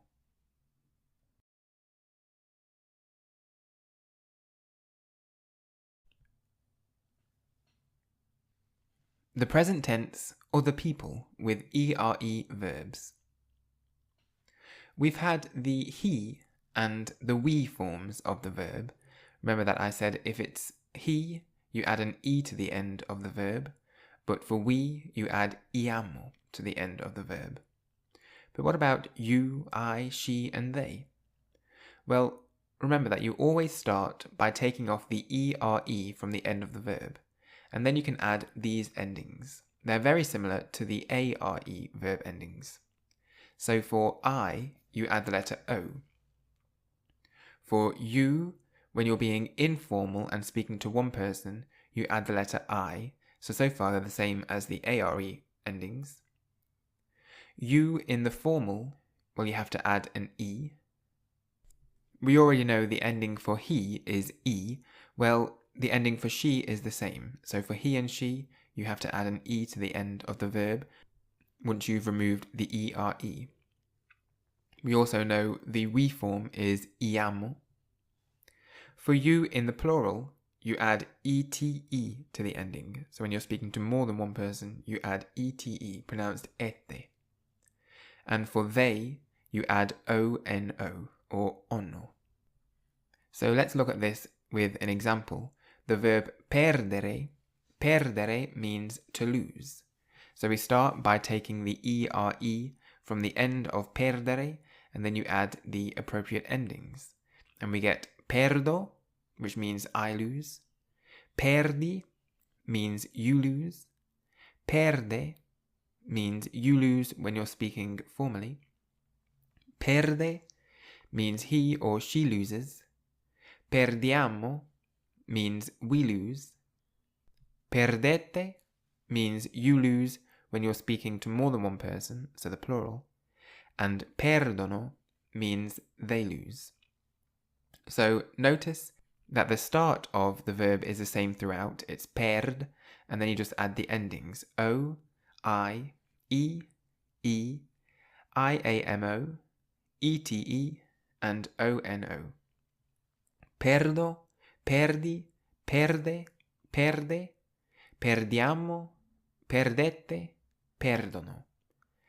And again, the stress is the same for I, you, he, she, and they. It goes perdo, perdi, perde, perde, perdono.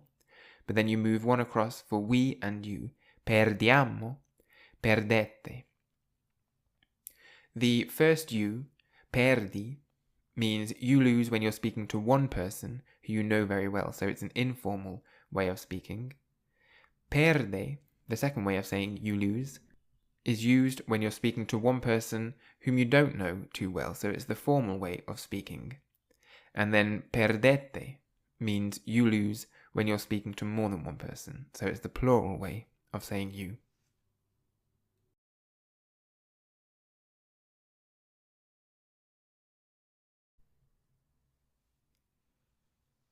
So here's the verb vendere, which means to sell, in the present tense in Italian. Vendo, vendi, vende, vende, vendiamo, vendete, vendono. So pause the video, see if you can work out what all of these mean in English, and then press play to start again.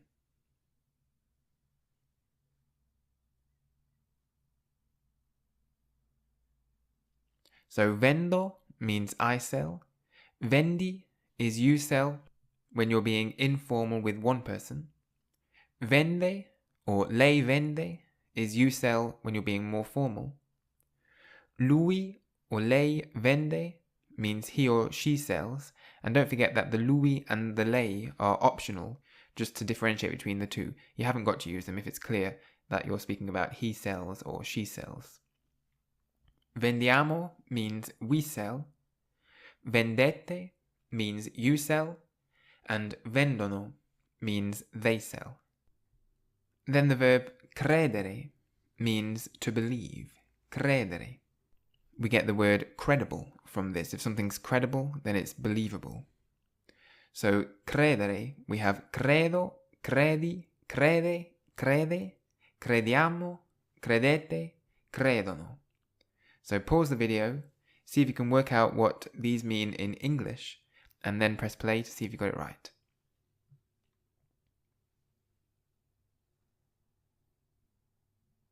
So credo means I believe. Credi means you believe when you're speaking to one person informally. Crede means you believe when you're speaking to one person formally. Crede or lui crede or lei crede mean he or she believes. Crediamo means we believe. Credete means you believe when you're speaking to more than one person, so it's the plural. And credono means they believe. So again, just listen to the stress to see what syllable it falls on, and you'll notice how it's the same for I, you, he, she, and they, and then you move across one for we and you. So credo, credi, crede, crede, crediamo, credete, credono. I believe, you believe, he or she believes, we believe, you believe, and they believe.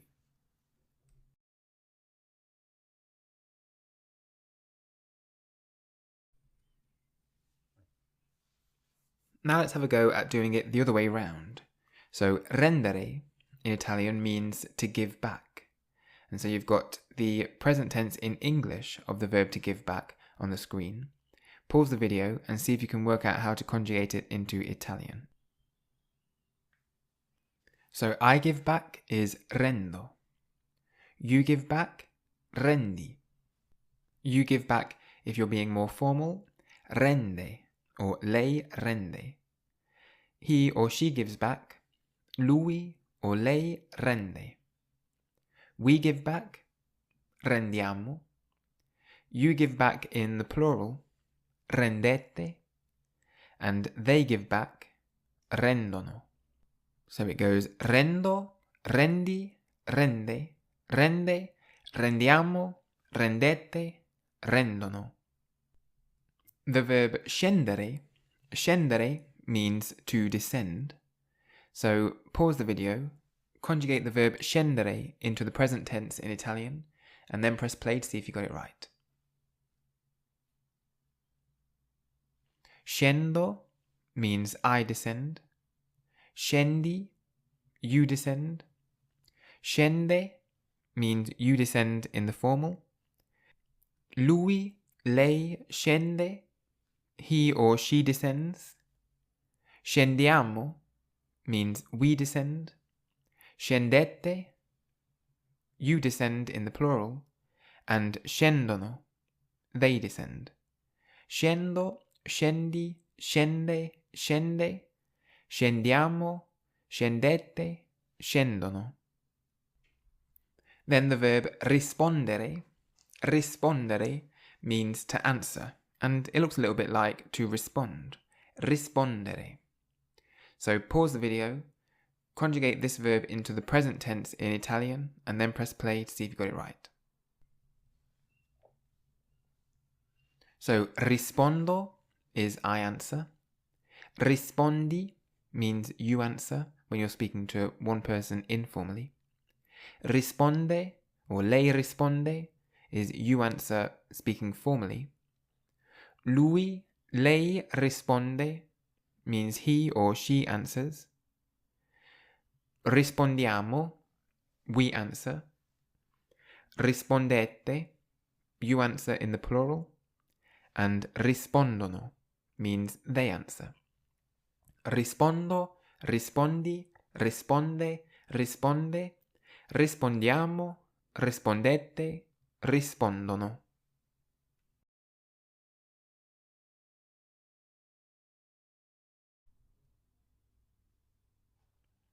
The next verb is scrivere. Scrivere means to write. Scrivere. So pause the video, try and conjugate the verb scrivere into the present tense in Italian, and then press play to see if you got it right. So I write is scrivo.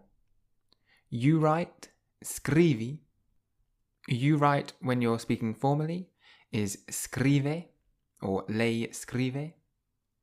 He or she writes, lui, lei scrive. We write is scriviamo. You write in the plural is scrivete, and they write is scrivono. So scrivo, scrivi, scrive, scrive, scriviamo, scrivete, scrivono. Then the verb difendere. Difendere means to defend. Difendere. So pause the video, see if you can work out how to conjugate difendere into the present tense, and then press play to see if you got it right. Difendo. Difendo is I defend. Difendi. Difendi means you defend. You defend in the formal is difende or lei difende. He or she defends. Lui, lei difende. We defend is difendiamo. You defend in the plural, difendete. And they defend, difendono. Difendo, difendi, difende, difende, difendiamo, difendete, and difendono. And then the next verb is a very useful verb, prendere. Prendere, which means to take in Italian. Prendere. So pause the video, conjugate prendere into the present tense in Italian, and then press play to see if you got it right. I take is prendo. Prendo. You take in the informal is prendi. Prendi. You take in the formal is prende or lei prende. He or she takes, lui, lei prende. We take, prendiamo. You take in the plural is prendete, and they take, prendono. So it goes prendo, prendi, prende, prende, prendiamo, prendete, and prendono.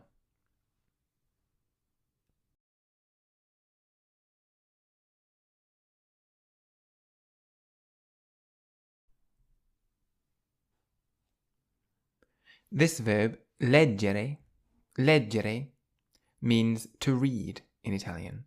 Leggere. So pause the video, conjugate leggere into the present tense in Italian, and then press play to see if you got it right. I read is leggo. Leggo. So even though the two G's in the verb leggere are pronounced G, leggere, when you have a G followed by an O, it's a hard G, so it's a G sound, so it's leggo, leggo. So G followed by an O is a G, whereas G followed by an E or an I is a J sound. And in this verb, they don't add any other letters to keep the J sound, it just is conjugated leggo. So leggo means I read. You read is leggi, leggi, so it goes back to the J sound when it's followed by an I. You read in the formal is legge, lei legge. He or she reads, lui, lei legge. We read is leggiamo, leggiamo. You read in the plural is leggete, leggete. And then they read, well, you've got the G followed by an O in this one, so it's pronounced leggono, leggono. So it goes leggo, leggi, legge, legge, leggiamo, leggete, leggono. The verb vivere, vivere means to live in Italian, vivere. So pause the video, conjugate vivere into the present tense in Italian, and then press play to see if you got it right. So I live is vivo, vivo. You live in the informal is vivi, and you live in the formal is vive, or lei vive. He or she lives, lui, lei vive. We live, viviamo. You live in the plural, vivete, and they live is vivono. Vivo, vivi, vive, vive, viviamo, vivete, vivono. The verb to put in Italian is mettere, mettere. So pause the video, conjugate mettere into the present tense in Italian, and then press play to see if you got it right. I put is metto, metto. You put, metti, metti. You put in the formal is mette or lei mette. He or she puts, lui or lei mette. We put is mettiamo. You put in the plural is mettete. And they put, mettono. Metto, metti, mette, mette, mettiamo, mettete, and mettono.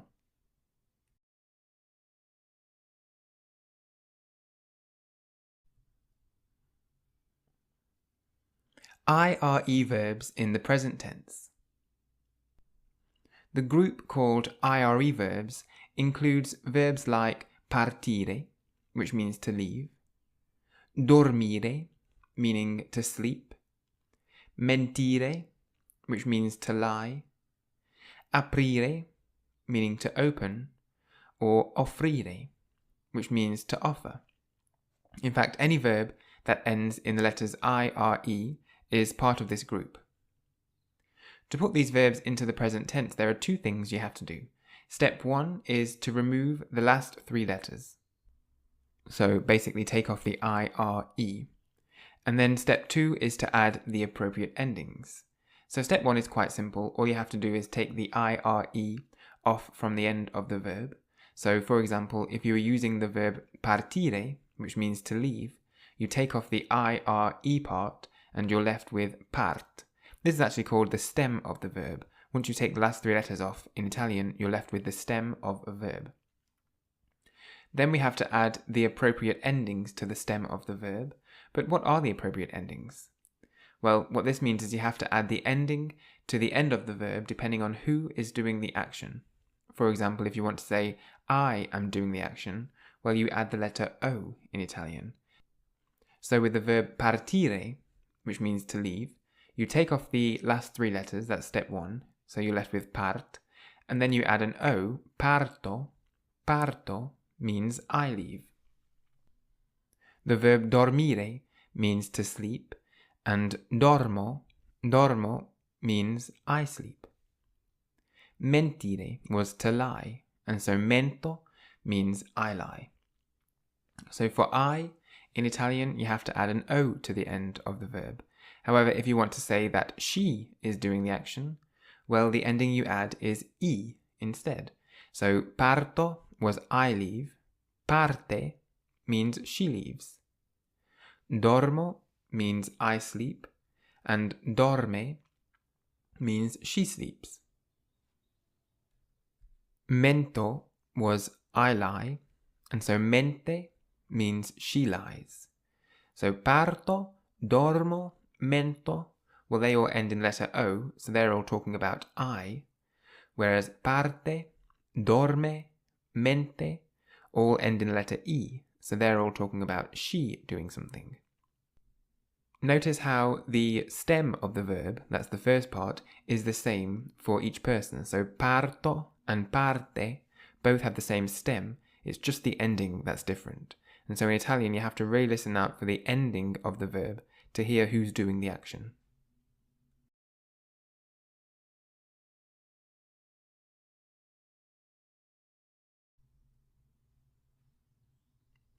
With IRE verbs, once you remove the last 3 letters, you always add the letter E to say that she is doing the action, and you always add the letter O to say that I am doing the action.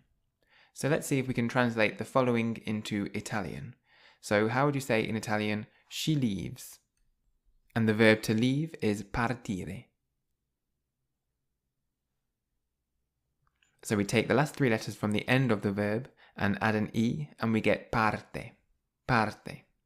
So parte means she leaves. Now actually, as we've seen with ARE verbs and ERE verbs, the she form of the present tense in Italian is the same as the he form. So parte can mean she leaves or he leaves.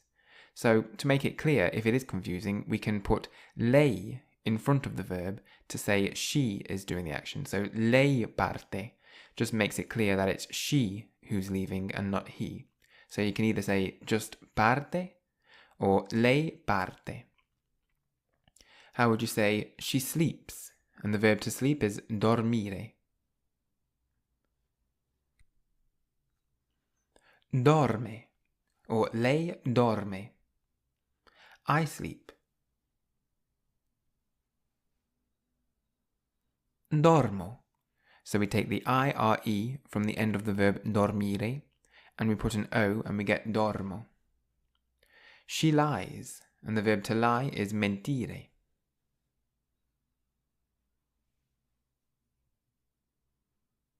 Mente or lei mente. I lie.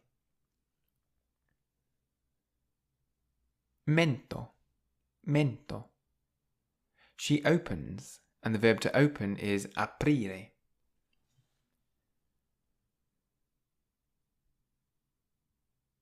Apre or lei apre. I open.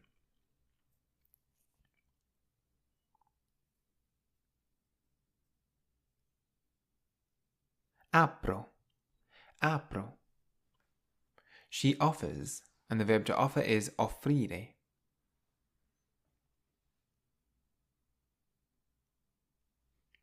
Offre or lei offre. What would be I offer? Offro. Offro. The verb seguire means to follow. So how would you say she follows? Segue or lei segue. How would you say I follow?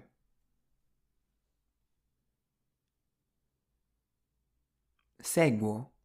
Seguo. She serves, and the verb to serve is servire.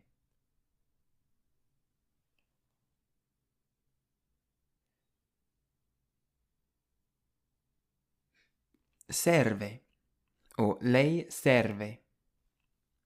I serve. Servo. Servo. The verb divertire. Divertire means to entertain. So how would you say she entertains?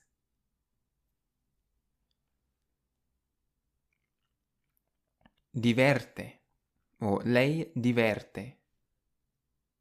I entertain.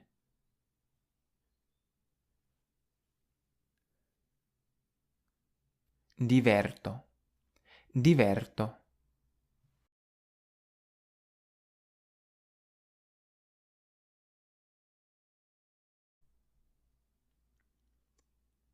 The present tense, other people with IRE verbs. We've just had the she and I forms of the verb, but what about the rest of the people? The you, I, he, and they?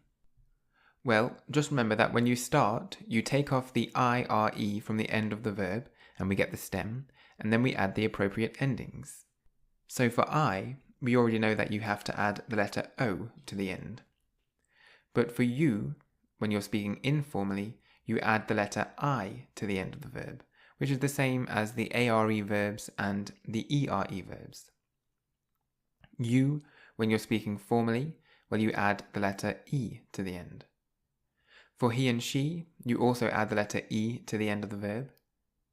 For we, well, you'll recognize this one, you add iamo, so IAMO. So again, this is the same for ARE verbs, ERE verbs, and now IRE verbs, iamo. For you, we add ITE when you're speaking in the plural, so it's pronounced ite. And for they, well, it's the same as the ERE verbs, we add ONO. So the endings are O, I, iamo, ite, and onno. So let's have a look at this in practice with the verb partire, which means to leave. So we take off the IRE and we get the stem part, and then we can add the endings. And we get parto, meaning I leave, parti, which means you leave, when you're speaking informally to one person. Parte means you leave when you're speaking formally to one person. Parte can also mean he or she leaves. Partiamo means we leave. Partite means you leave when you're speaking to more than one person, so this is the plural version. And then partono means they leave. So it goes parto, parti, parte, parte, partiamo, partite, and partono. And so listen out again for the stress, where I place the emphasis on each word. The same syllable is stressed for the I, you, he and she, and the they form. So it's parto, parti, parte, parte, partono. But then we move across one to the right when we say we leave or you leave in the plural. It's partiamo and partite. So you stress the next syllable. So parto, parti, parte, parte, partiamo, partite, and partono.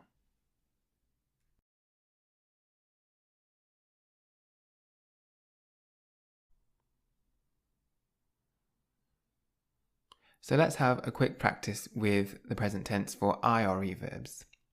You've got the verb partire in the present tense on the screen. See if you can pause the video and then work out what these mean in English, and then press play to see if you got it right. So parto means I leave. Parti, you leave. Parte means you leave when you're speaking formally. Parte can also mean he or she leaves.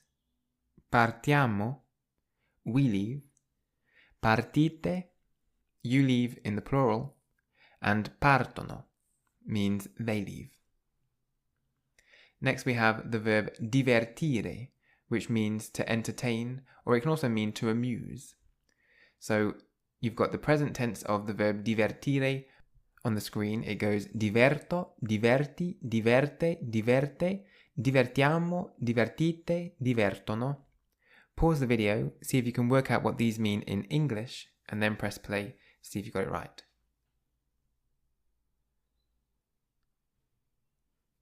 So diverto means I amuse or I entertain. Diverti, you amuse. Diverte or lei diverte is you amuse formally. Lui, lei diverte, he or she amuses or he or she entertains. Divertiamo, we amuse. Divertite means you amuse in the plural, and divertono means they amuse. The next verb is servire. Servire means to serve, and so we have servo, servi, serve, serve, serviamo, servite, servono. Pause the video, see if you can work out what these mean in English, and then press play to see if you got it right.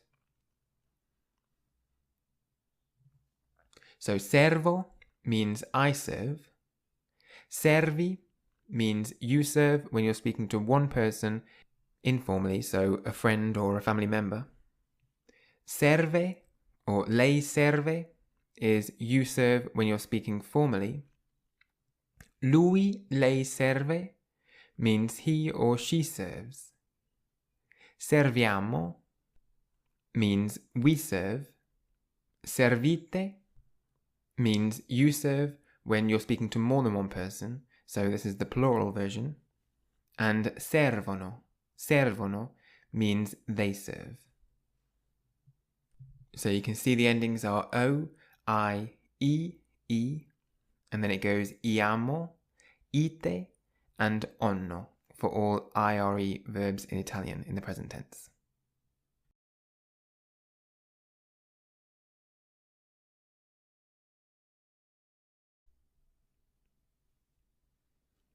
Now let's have a go at doing it the opposite way around. So the verb nutrire means to feed in Italian. Nutrire. We get the word nutrition from it, so nutrire. So pause the video, see if you can conjugate nutrire into the present tense, and then press play to see if you got it right. So I feed is nutro. You feed in the informal, nutri. You feed, speaking formally, nutre or lei nutre. He or she feeds, lui, lei nutre. We feed is nutriamo. You feed in the plural is nutrite. And then they feed is nutrono. Nutro, nutri, nutre, nutre, nutriamo, nutrite, and nutrono. Seguire, seguire means to follow in Italian, seguire. So pause the video, see if you can work out how to conjugate seguire into the present tense, and then press play to see if you got it right.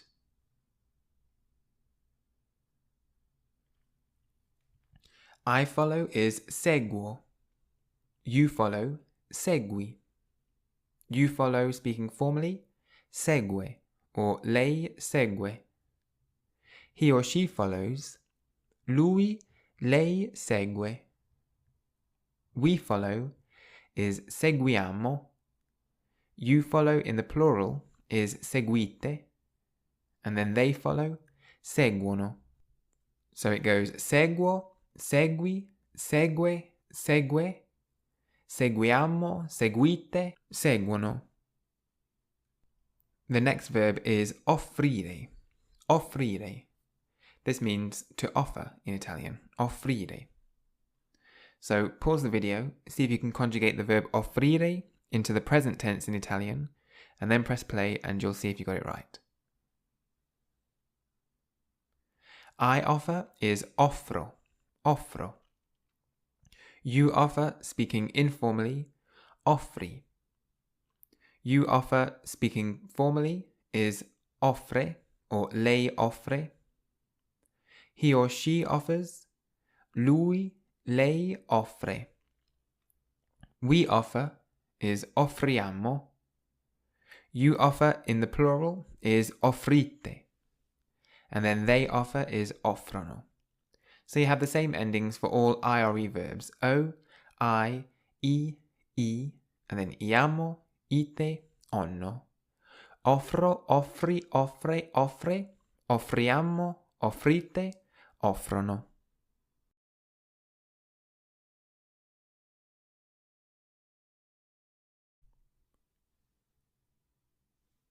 The next verb is aprire.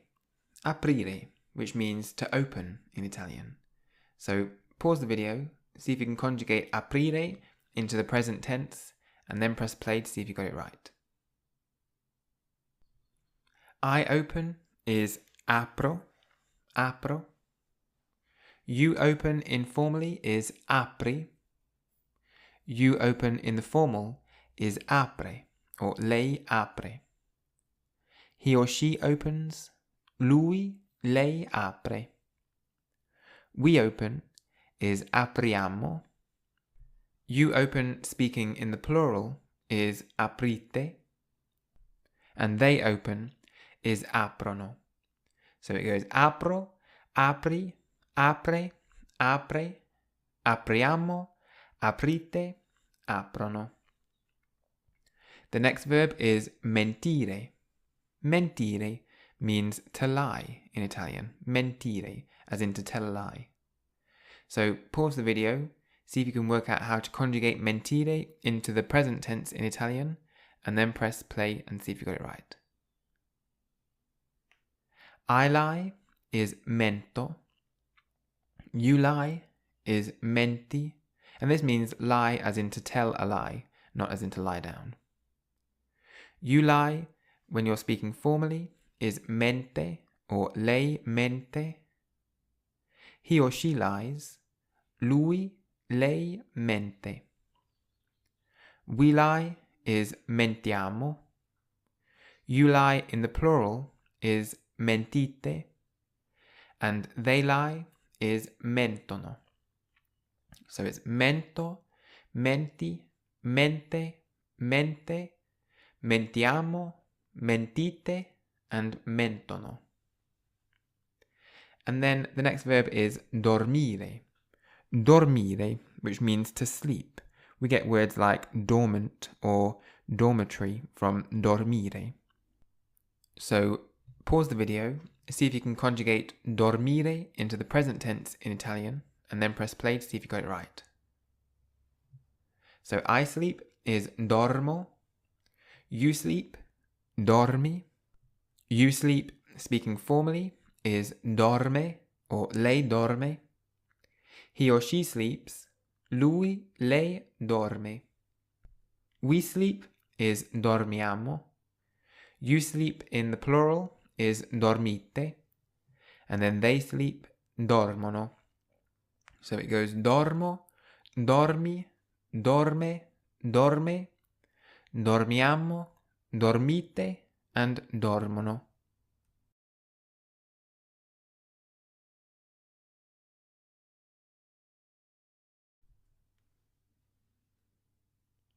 The second type of IRE verbs in the present tense. We've just looked at the IRE verbs in Italian, but in actual fact there is a second type of IRE verb. These verbs have a different set of endings to the first IRE group that we saw, and in fact they are a more common group. This group includes verbs like finire, which means to finish, pulire, meaning to clean, capire, which means to understand, preferire, meaning to prefer, or agire, to act. Now to put these verbs in the present tense, we have the same two steps, just different endings. So step 1 was to remove the last 3 letters from the end of the word, so to remove the IRE, and step 2 is to add the appropriate endings, and it's the endings that are going to be different for this group of IRE verbs compared to the last group. So if you look at the verb finire, well, step 1 is quite simple. All you have to do is take off the IRE from the end, and we get the stem, which is fin. But then step 2 says to add the appropriate endings, and these are different for this group of IRE verbs. For example, in the last group, if you want to say that he is doing the action, well, we added an E. For this group, if you want to say he is doing the action, we have to add isce to the end, which is ISCE, isce. So he finishes would be finisce, finisce. He prefers, preferisce, preferisce. He understands, capisce, capisce. So for he, the endings are different to the last group. However, if you want to say that we are doing the action, well, the ending is the same, iamo. And so, in fact, iamo is the same for ARE verbs, ERE verbs, and now both groups of IRE verbs. If you want to say we are doing the action, you always add iamo to the end of the verb. So, finisce means he finishes, finiamo means we finish. Preferisce means he prefers, preferiamo means we prefer. Capisce means he understands, whereas capiamo, capiamo means we understand. And so see how the stem for the he and the we form is the same, so fin or prefer or cap, it's just the ending that's different. Finisce, finiamo. Preferisce, preferiamo. Capisce, capiamo. So you always add isce for he in this group of IRE verbs and iamo for we.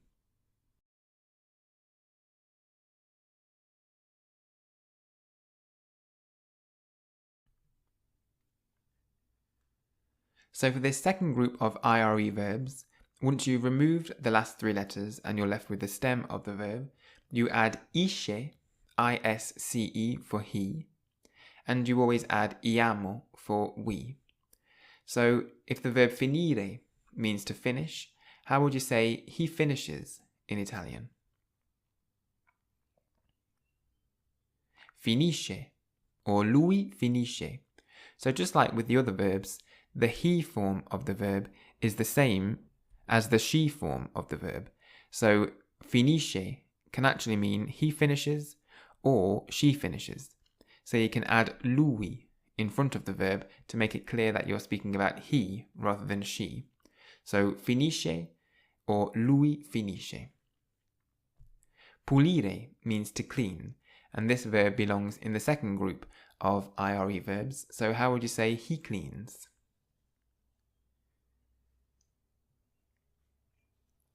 Pulisce, or lui pulisce. How would you say, however, we clean?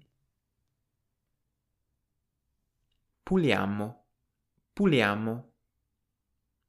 Capire means to understand. So how would you say he understands? Capisce, or lui capisce. We understand.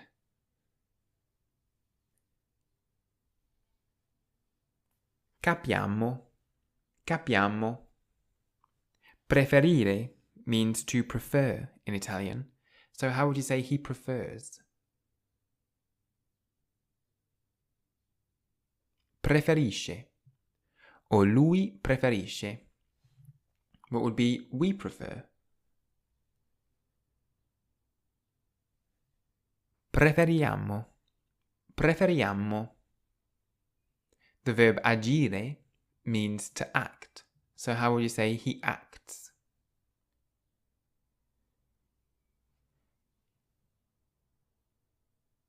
Agisce, or lui agisce. What would be we act?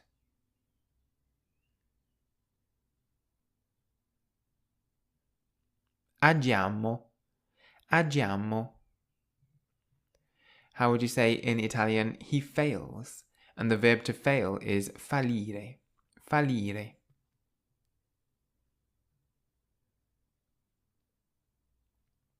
Fallisce, lui fallisce. What would be we fail?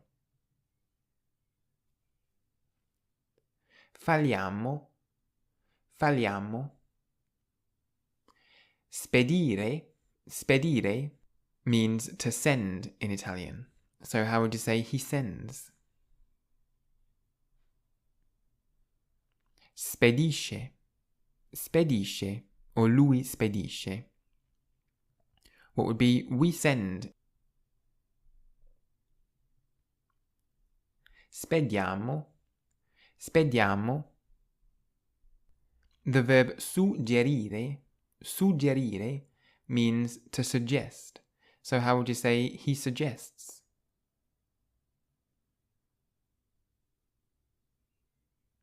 Suggerisce, suggerisce, or lui suggerisce. What would be we suggest?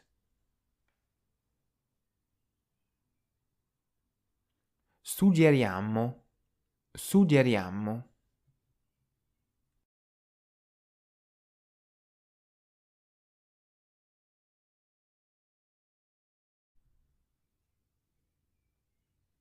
The present tense, other people, with the second group of IRE verbs. So we've had the he and we forms of this other type of IRE verb, but what about the rest of the people, the I or she or they? Well, remember that you start by taking the IRE from the end of the verb, and for this group we have to add quite funny endings. Most of them contain the letters ISC, so if you want to say I am doing the action, well, you take off the IRE and then you add isco, isco. You, in the informal, well, you have to add ishi, ishi, which is ISCI. So isco, ISCO, and ishi, ISCI. For you in the formal, we have to add isce, isce, which is ISCE. And we also add that ending for he or she. So isce is also the ending for the he or she forms of the verb. So far we have isco, ishi, isce, isce. And the endings look very similar if you take off the ISC to the normal endings for the IRE verbs. You've got an O on the end, I, and then an E, and an E. So if you look at just the last letter, they are the same. The only difference is that they have an ISC in front of them. If you want to say that we are doing the action, well, you have to add iamo, iamo, which doesn't contain the ISC, so it's just iamo. And it's the same with you in the plural. You just have ite, ite. In fact, the you in the plural is always just take the R of the verb and change it to a T. So remember that with ARE verbs, for the you in the formal, we had ate, A-T-E. Well, really, you're changing the A-R-E to an A-T-E. With the ERE verbs, you change it to an E-T-E. And with the IRE verbs in both groups, you change it to an I-T-E. So it's always just change the R to a T for you in the plural. And then for they, in this second group of IRE verbs, we have iscono, iscono.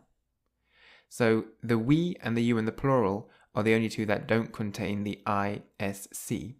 And for the rest of them, the endings are the same as the first group of IRE verbs. The only difference is that you have an ISC in front of it. So isco, ishi, isce, isce, iamo, ite, and iscono. Let's have a look at this in action with the verb finire, which means to finish. It goes finisco for I finish, finisci for you finish, finisce for you finish in the formal, finisce means he or she finishes, finiamo, we finish, finite, you finish, and finiscono means they finish. Finisco, finisci, finisce, finisce, finiamo, finite, finiscono.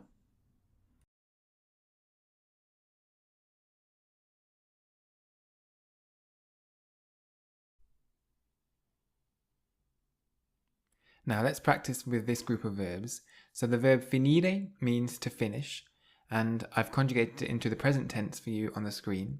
Finisco, finisci, finisce, finisce, finiamo, finite, and finiscono. Pause the video, see if you can work out what this verb means in English, and then press play and see if you got it right. So finisco means I finish. Finisci is you finish. Finisce means you finish in the formal. Finisce can mean he or she finishes. Finiamo is we finish. Finite is you finish in the plural. And finiscono means they finish. Now let's do the same with the verb pulire. Pulire means to clean. And you've got here the present tense of pulire, pulisco, pulisci, pulisce, pulisce, puliamo, pulite, puliscono. Pause the video, see if you can work out what these mean in English, and then press play to see if you got it right. Pulisco means I clean. Pulisci is you clean in the informal. Pulisce or lei pulisce is you clean in the formal. Lui or lei pulisce mean he or she cleans. Puliamo is we clean. Pulite means you clean in the plural. And puliscono means they clean. The verb capire, capire, means to understand in Italian, and the present tense of the verb capire is capisco, capisci, capisce, capisce, capiamo, capite, and capiscono. So pause the video, see if you can work out what these mean in English, and then press play to see if you got it right. So capisco means I understand. Capisci means you understand when you're speaking informally. Capisce or lei capisce means you understand when you're speaking formally. Lui or lei capisce mean he or she understands. Capiamo, capiamo means we understand. Capite is you understand in the plural, and capiscono means they understand.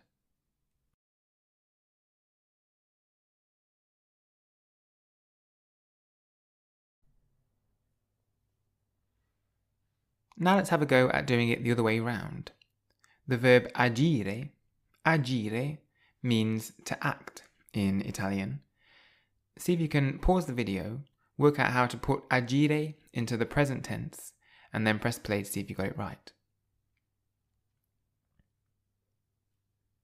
So I act is agisco. So you take the IRE from the end of agire and put isco on the end, agisco. You act when you're being informal is agisci. You act formal is agisce or lei agisce. He or she acts is lui, lei agisce. We act is agiamo, so you haven't got the ISC in that one, agiamo. You act in the plural, again there's no ISC, agite. And they act is agiscono, so it goes back to the ISC. So for we and you in the plural, with this group of verbs in the IRE group, there's never an ISC. So agisco, agisci, agisce, agisce, agiamo, agite, agiscono. The verb preferire means to prefer. So pause the video, see if you can work out how to conjugate preferire into the present tense in Italian, and then press play to see if you got it right. So I prefer is preferisco. You prefer, preferisci. You prefer in the formal, preferisce, or lei preferisce. He or she prefers is lui, lei preferisce. We prefer, preferiamo, so the ISC disappears again. You prefer in the plural, preferite, so again there's no ISC. And then they prefer, preferiscono, so the ISC comes back. Preferisco, preferisci, preferisce, preferisce, preferiamo, preferite, preferiscono. The verb fallire means to fail in Italian. So pause the video, see if you can conjugate fallire into the present tense, and then press play to see if you got it right. I fail is fallisco. You fail, fallisci. You fail in the formal, fallisce, or lei fallisce. He or she fails, lui, lei fallisce. We fail, falliamo. You fail in the plural, fallite, and they fail, falliscono. Fallisco, fallisci, fallisce, fallisce, falliamo, fallite, falliscono. So notice again that the ISC appears in all of them except for we and you in the plural. In fact, we could probably call the second group of IRE verbs the ISC group, because ISC appears throughout, except for obviously the we and the you plural.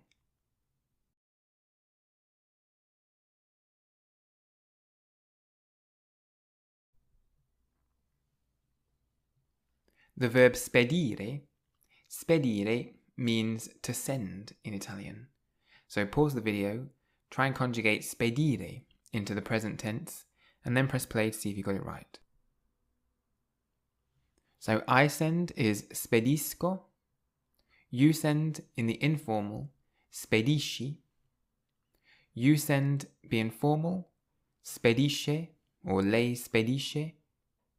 He or she sends is spedisce or lui spedisce for he sends, or lei spedisce for she sends. Don't forget that all these bits that are in brackets are optional. So spedisce by itself can mean he sends or she sends, but you can put the lui or lei in front to make it clearer. We send is spediamo. You send in the plural is spedite, and they send is spediscono.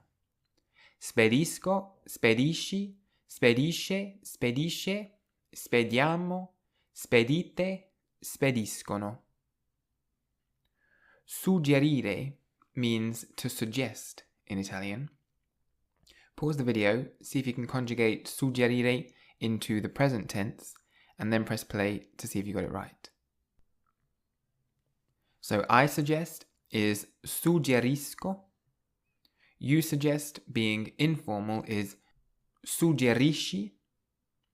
You suggest in the formal, suggerisce, or lei suggerisce. He or she suggests, lui, lei suggerisce. We suggest, suggeriamo. You suggest in the plural, suggerite, and they suggest, suggeriscono. Suggerisco, suggerisci, suggerisce, suggerisce, suggeriamo, suggerite, suggeriscono. And then the verb costruire means to build. Costruire. So pause the video, conjugate costruire into the present tense in Italian, and then press play and see if you got it right. So costruire, which means to build, it looks a little bit like construct in English. So costruire. It goes costruisco, I build. Costruisci, you build in the informal. Then you build in the formal is costruisce, or lei costruisce. He or she builds, lui, lei costruisce. We build, costruiamo. You build in the plural is costruite, and then they build, costruiscono. Costruisco, costruisci, costruisce, costruisce, costruiamo, costruite, costruiscono.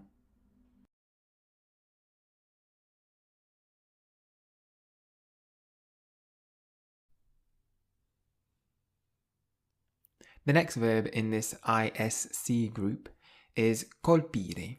Colpire, which means to hit. So pause the video, conjugate colpire into the present tense in Italian, and then press play to see if you got it right. I hit is colpisco. You hit, colpisci. You hit being more formal, colpisce, or lei colpisce. He or she hits, lui, lei colpisce. We hit, colpiamo. You hit in the plural, colpite. And then they hit, colpiscono. Colpisco, colpisci, colpisce, colpisce, colpiamo, colpite, colpiscono. Trasferire looks a little bit like the English translation, which is to transfer. Trasferire. So pause the video, conjugate trasferire into the present tense in Italian, and then press play to see if you got it right. I transfer is trasferisco. You transfer is trasferisci. You transfer being more formal, trasferisce, or lei trasferisce. He or she transfers, lui, lei trasferisce.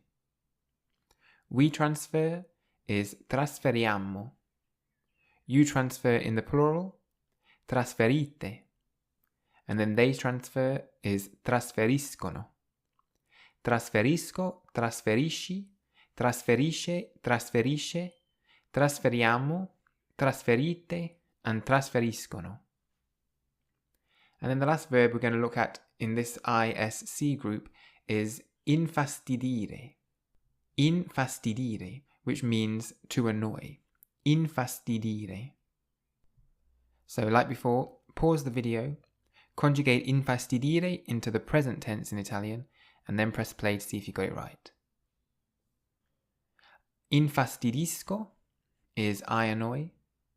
Infastidisci, you annoy. infastidisce or lei infastidisce is you annoy in the formal. Lui, lei infastidisce means he or she annoys. Infastidiamo means we annoy. Infastidite, you annoy in the plural. Infastidiscono means they annoy. Infastidisco, infastidisci, infastidisce, infastidisce, infastidiamo, infastidite, infastidiscono.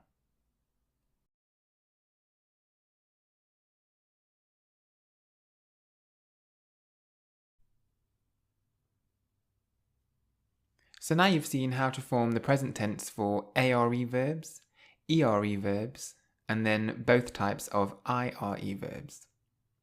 You start by taking the last three letters off the end of the verb to get the stem, and then you add the appropriate endings. So for ARE verbs, you add O for I for you being informal, A for you in the formal, A for he and she, iamo for we, ate for you in the plural, and hanno for they. So O, I, A, iamo, ate, hanno. And then the endings are very similar for the rest of them. For ERE verbs, it's O again, then I, and then it's an E instead of an A. So it's O, I, iamo, ete, and then onno. So the last two are slightly different as well. So it's ete and then onno. Then for the first group of IRE verbs, it's identical to the ERE verbs. So the endings are O, I, iamo, ite, and onno. And then for the second group of IRE verbs, which we can also call the ISC verbs, the endings are the same as the first group, except there's an ISC in front of them for most of them. So isco, isci, isce, isce. But then for the we and the you in the plural, it's the same as the other IRE group. So it's iamo, ite, and then iscono. And so they're the endings for the present tense in Italian. Now let's do some practice sentences. Let me start by giving you a few extra words that you can use to make some longer sentences. Ogni giorno. Ogni giorno means every day. The word ogni means every or each, and then giorno means day. So ogni giorno, every day. Spesso. Spesso means often. Di solito. Di solito means usually. Presto. Presto means early. Insieme. Insieme means together. And then molto. Molto means very. So we'll add these words to our sentences. What you can do is get a cue card and write these 6 words down the center of one side of the cue card in Italian, and then turn it over and write what they mean in English on the other side. So ogni giorno, spesso, di solito, presto, insieme, and molto. So how would you say in Italian, she eats here every day?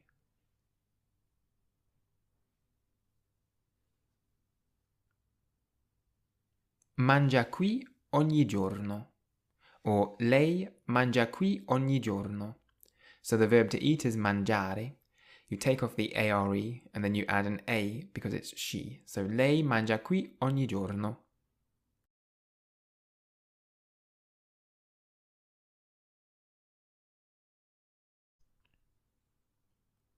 How would you say in Italian, we travel to Italy often? And the verb to travel is viaggiare. So it's an ARE verb.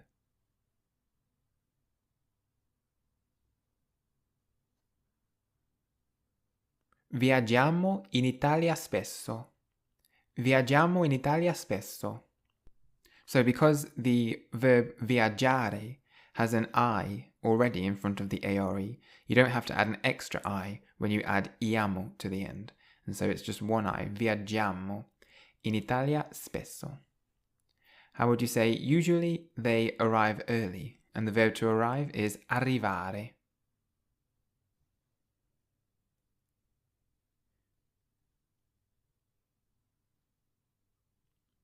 Di solito arrivano presto. Di solito arrivano presto. So arrivare is an ARE verb. You take the ARE off the end and you put ANO for they. Arrivano. How would you say you finish early tomorrow in the plural?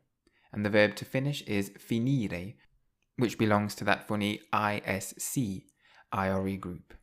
However, also don't forget that for the you in the plural and for the we of this group, there's no ISC.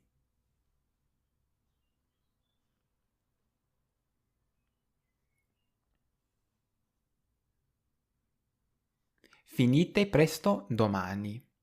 Finite presto domani.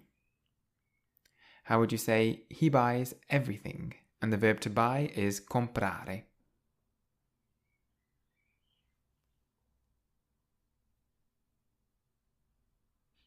Compra tutto.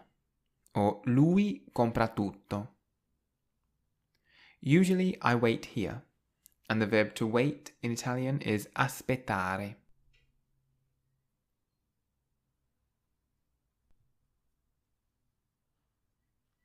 Di solito aspetto qui.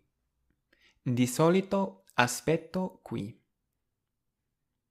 You eat everything usually, and the verb to eat is mangiare. And how would you say this using the informal version of you?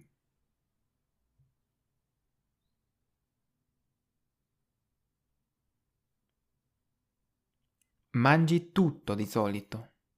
Mangi tutto di solito. So don't forget that when there is an I in front of the ARE in the verb normally, you don't have to add an extra I for the you informal or for the we.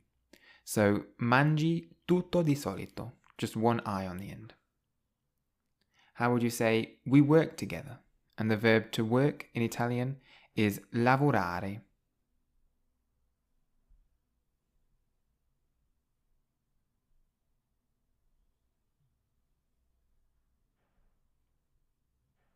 Lavoriamo insieme. Lavoriamo insieme.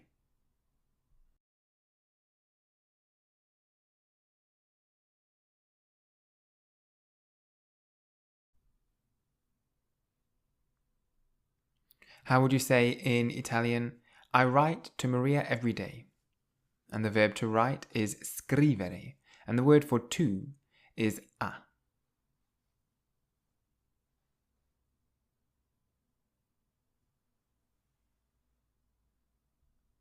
Scrivo a Maria ogni giorno. Scrivo a Maria ogni giorno. How would you say they visit Milan together very often? And the verb to visit is visitare.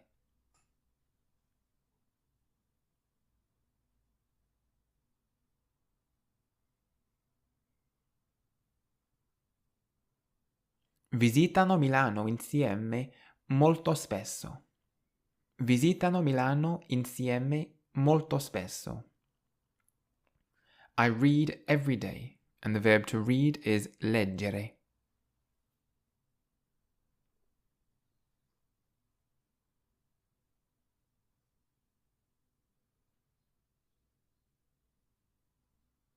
Leggo ogni giorno.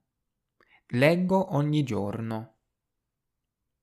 He swims with Paolo very often, and the verb to swim in Italian is nuotare.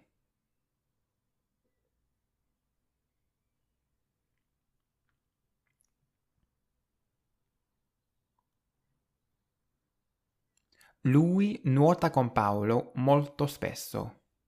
Or you could just say nuota con Paolo molto spesso. Now let's have a look at the present tense names and other nouns. So just like with the other tenses that we've done, you can put names and nouns with the present tense too. All you have to do is take the he or she versions of the present tense and put a name or a noun in front of them. For example, parla or lui parla means he speaks. Parla can also mean she speaks, or you can put lei in front of it and get lei parla. But what you can do instead is put a name in front and say Paolo parla, which means Paolo speaks, or Maria parla, meaning Maria speaks. You can even put any noun in front of this. You could say, for example, il pappagallo parla, which means the parrot speaks. So how would you say in Italian, Paolo visits Milan often?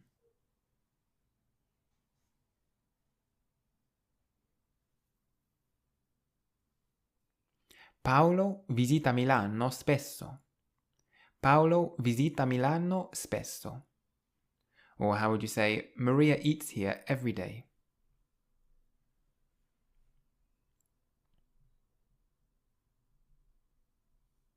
Maria mangia qui ogni giorno. Maria mangia qui ogni giorno.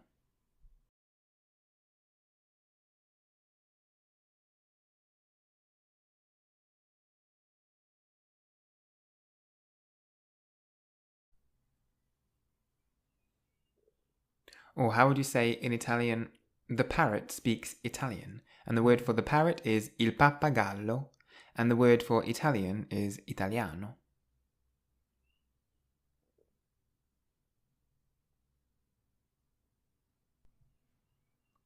Il pappagallo parla italiano. Il pappagallo parla italiano. Or how would you say, usually Maria travels with me.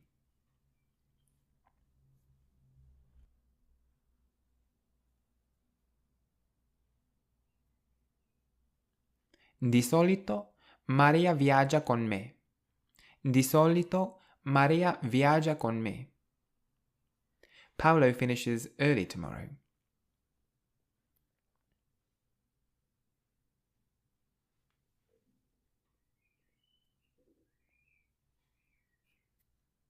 Paolo finisce presto domani. Paolo finisce presto domani. Everything arrives tomorrow.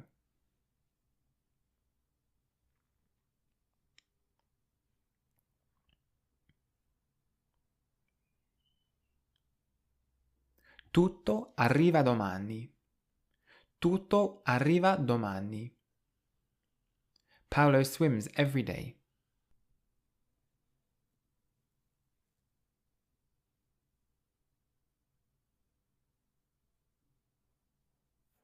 Paolo nuota ogni giorno. Paolo nuota ogni giorno. Maria tries everything usually.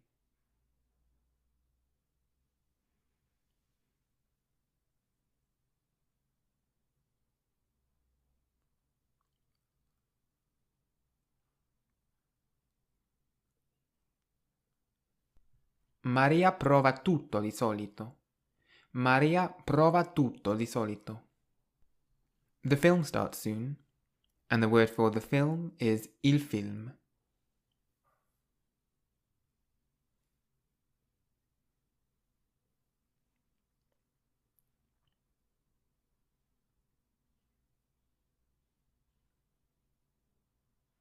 Il film comincia subito.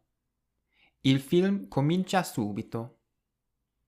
Or how would you say in Italian, Paolo arrives soon?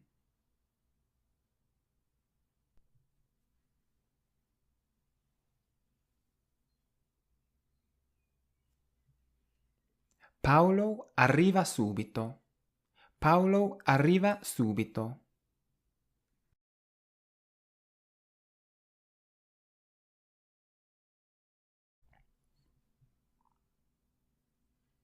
The present tense, double meaning.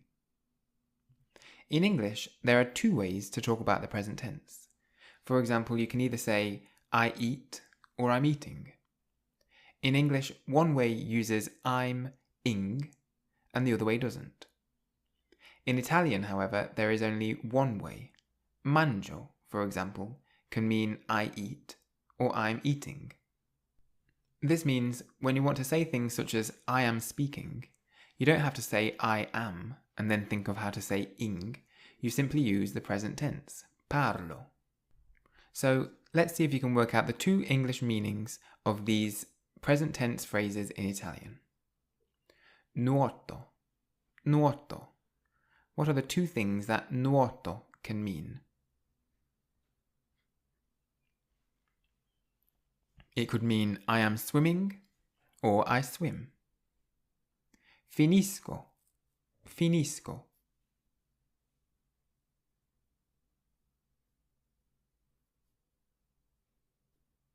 I am finishing or I finish.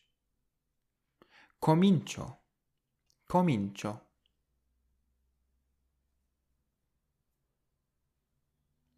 I am starting or I start. Vendo, vendo.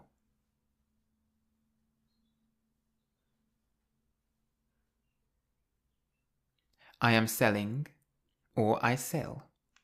So you always have one way in English that has I am ing and the other way doesn't. In Italian, however, you always just use the present tense, vendo. How would you say in English, lavoro?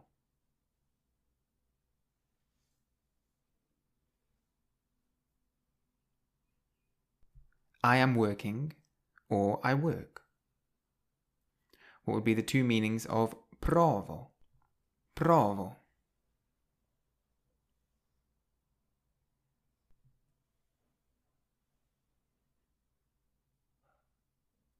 I am trying or I try.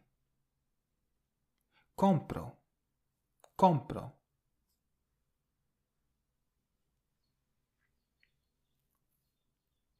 I am buying or I buy. Parlo, parlo.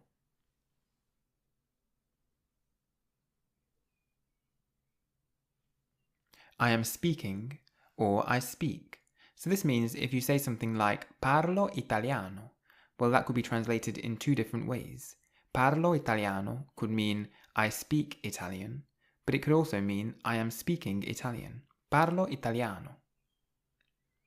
What would the two meanings of ascolto be? Ascolto.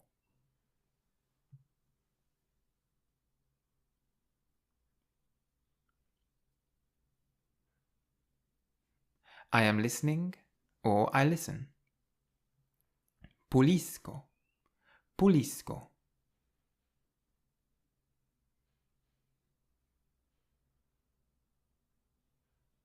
I am cleaning or I clean. So that means you could say something like pulisco la casa, and that could be I clean the house or I'm cleaning the house.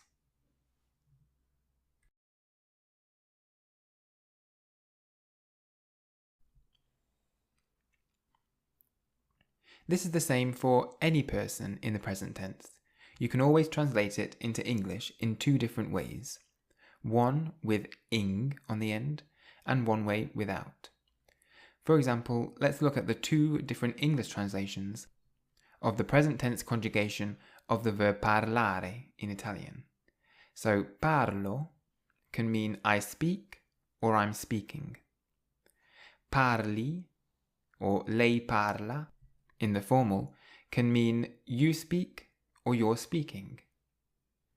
Lui parla can mean he speaks or he's speaking. Lei parla can mean she speaks or she's speaking. Parliamo could be we speak or it could be we're speaking. Parlate can mean you speak or you're speaking. Parlano, they speak or they're speaking. And it's the same with names or nouns. Paolo parla can mean Paolo speaks or Paolo is speaking. Maria parla can mean Maria speaks or Maria is speaking. Il pappagallo parla could be the parrot speaks or the parrot is speaking. So there are always two ways to translate the present tense into English from Italian. Let's practice with some sentences. I'll give you a sentence in Italian, and then you think of the two different ways it could be translated into English. Il treno arriva. Il treno arriva.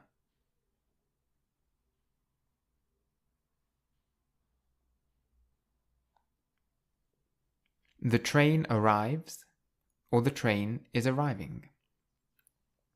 Paolo mangia. Paolo mangia.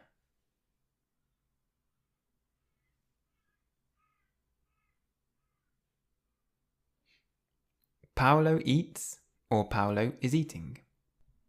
Compri tutto. Compri tutto.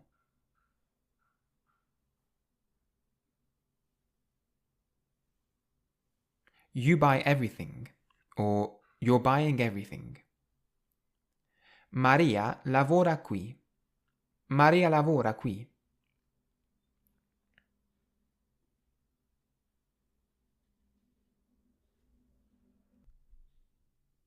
Maria works here or Maria is working here. Viaggiamo a Milano. Viaggiamo a Milano.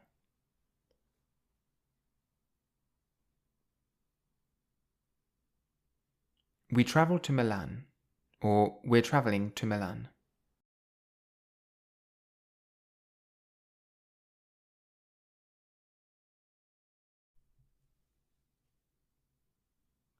What would be the two ways to translate into English this sentence?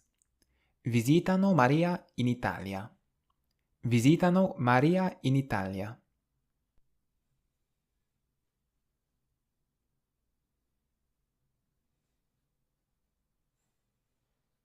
You could either say, they visit Maria in Italy, or they're visiting Maria in Italy. How about studiate? Studiate.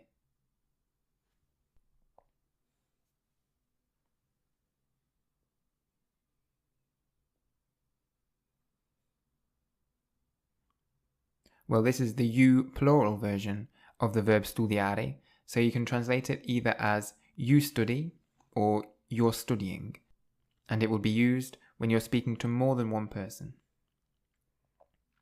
How would you translate into English?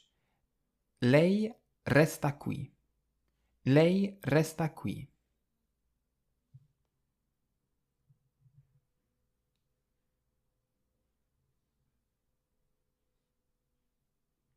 She stays here, or she's staying here.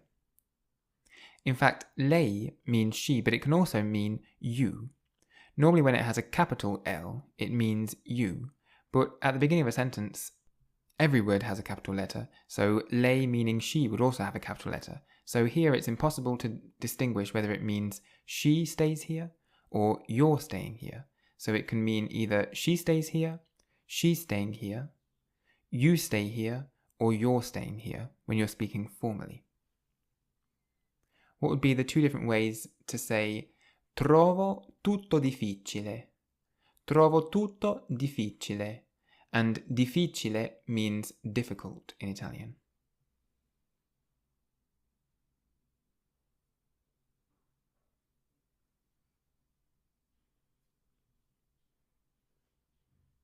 It can mean I find everything difficult, or I'm finding everything difficult. How about this sentence? Il film comincia subito. Il film comincia subito.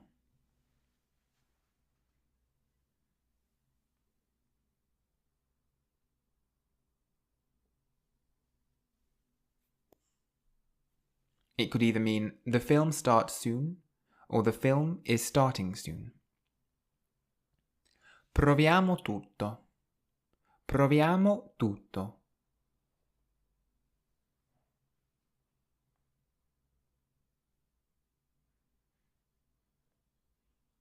We try everything, or we're trying everything.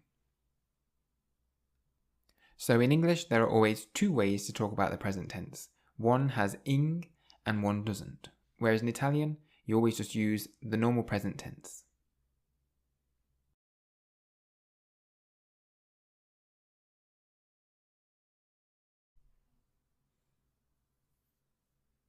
The present tense negative. To make the present tense negative, all you have to do is put the word non in front of the verb. Non means not. Here's an example with the verb parlare. Again, notice how there are two meanings in the English translation compared to just the one in English. So, if parlo means I speak, then non parlo means I don't speak, or it can also mean I'm not speaking. non parli can mean you don't speak or you're not speaking. Lei non parla is the formal way of saying you don't speak or you're not speaking. Lui non parla. He doesn't speak. He isn't speaking. Lei non parla. She doesn't speak or she isn't speaking. Non parliamo. We don't speak. We're not speaking. Non parlate. This is the plural version of saying you don't speak or you're not speaking. So this is if you're speaking to more than one person. Non parlano. They don't speak or they're not speaking. Paolo non parla.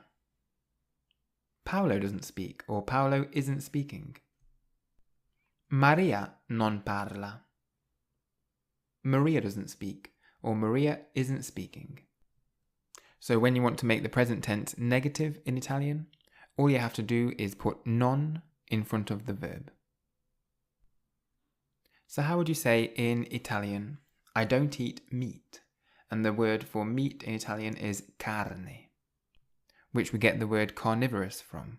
Or if you think about the meal chili con carne, it means chili with meat. So carne means meat.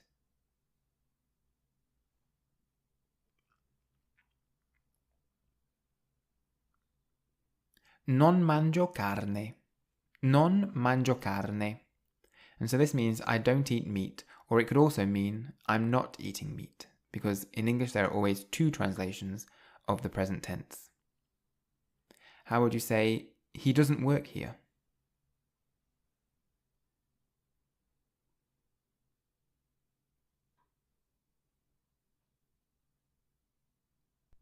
Non lavora qui. Non lavora qui. Or lui non lavora qui. And so again, this means he doesn't work here, but it could also mean he isn't working here, because there are two ways to translate the present tense into English. Non lavora qui.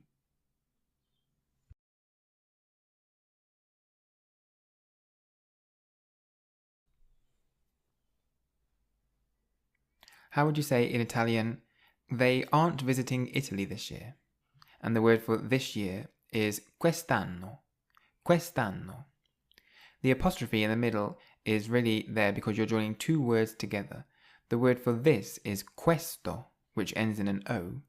But when you put questo in front of a word that starts with a vowel, it shortens to quest and an apostrophe. So quest'anno means this year. So how would you say they aren't visiting Italy this year?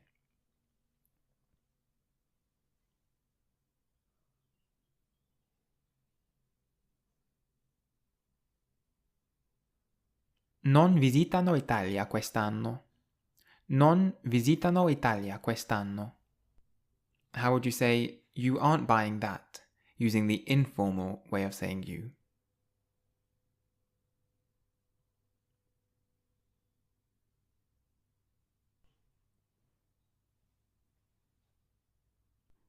Non compri quello. Non compri quello. Or how would you say Paolo isn't arriving tomorrow?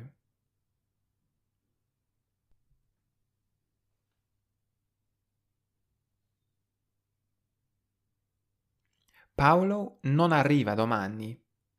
Paolo non arriva domani. So this can mean Paolo isn't arriving tomorrow, or Paolo doesn't arrive tomorrow. How would you say she isn't working here tomorrow?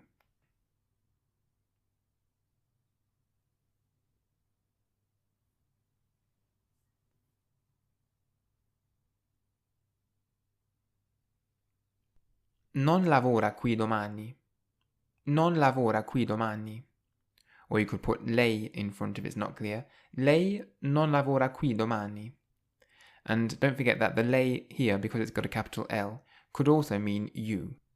And so without any context, it's impossible to tell whether lei non lavora qui domani means she isn't working here tomorrow, or you aren't working here tomorrow, using the formal way of saying you. How would you say in Italian, we don't swim very often?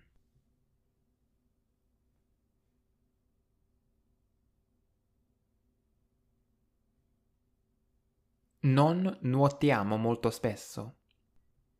Non nuotiamo molto spesso. Or how would you say, I don't visit Milan very often.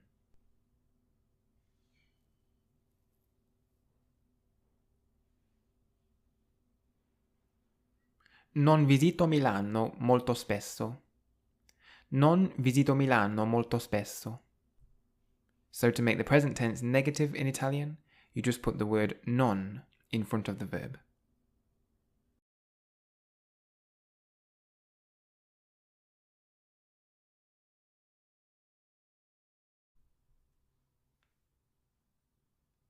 Now let's recap all the words and phrases that we've learnt so far. How do you say in Italian, I would like? Vorrei. I'm thinking of. Sto pensando di. Can I? Posso? Here. Qui. There. Là. That. Quello. Everything. Tutto. Tomorrow. Domani. You can. Si può. You can't. Non si può. In Milan or to Milan. A Milano.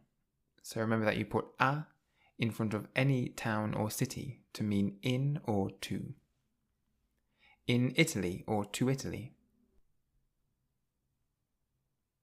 In Italia. So with any country, you say in to mean in or to. I'm going. Sto per. Soon. Subito. Next week. La settimana prossima. Next year. L'anno prossimo. With. Con. Me. Me. Well. Bene. Yesterday. Ieri. This morning. Questa mattina. Last week. La settimana scorsa. Last year. L'anno scorso. Too much. Troppo. Already. Già. Every day. Ogni giorno.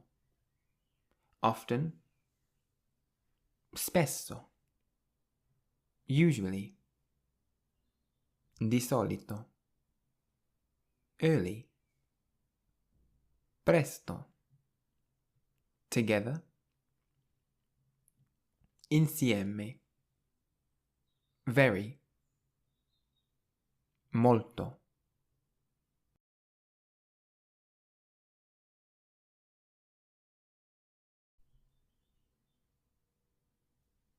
Now let's recap all the verbs that we've learned. How do you say in Italian to eat? Mangiare. To arrive. Arrivare. To play. Giocare. To visit. Visitare. To travel. Viaggiare. To work. Lavorare. To speak. Parlare. To read. Leggere. To write. Scrivere. To listen. Ascoltare. To descend. Scendere. To lie. Mentire. To sleep. Dormire. to amuse, divertire, to prefer, preferire, to send, spedire, to hit, colpire, to swim, nuotare, to do or to make, fare, to leave, partire, to buy, comprare, to try, provare, to find, trovare, to study, studiare, to stay, restare, to finish, finire, to start, cominciare, to defend, difendere, to open, aprire, to follow, seguire, to feed, nutrire, to act, agire, to build, costruire, to transfer,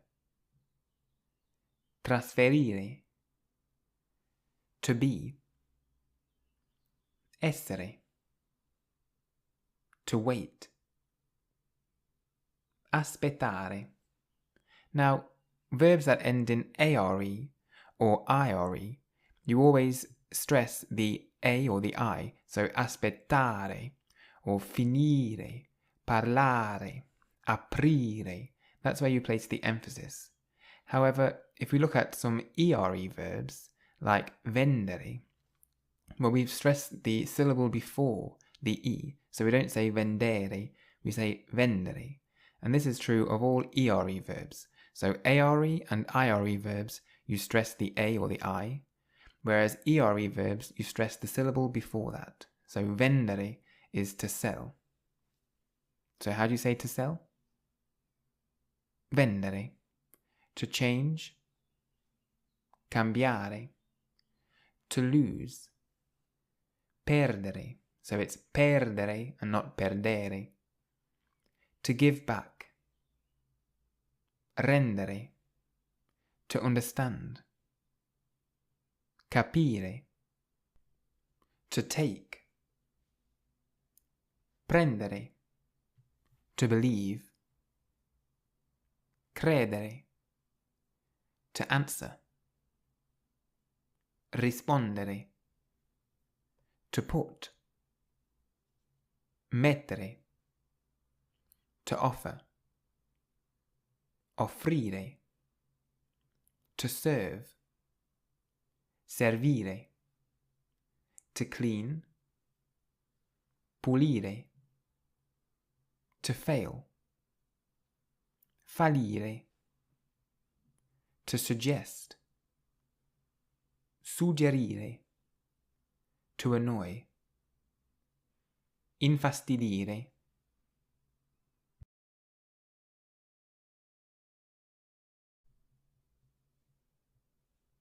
How would you say in Italian, I'm going to leave early tomorrow?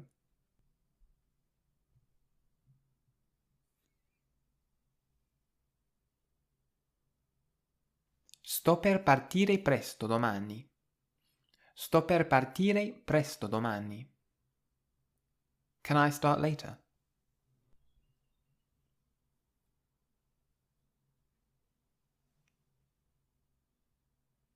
Posso cominciare più tardi? Posso cominciare più tardi? I would like to stay here today, and the word for today is oggi.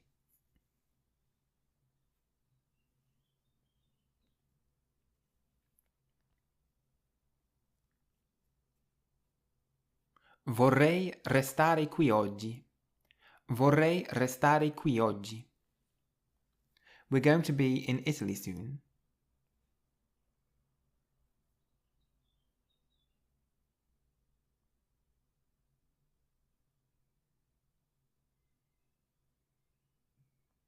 Stiamo per essere in Italia subito. Stiamo per essere in Italia subito. Can I leave?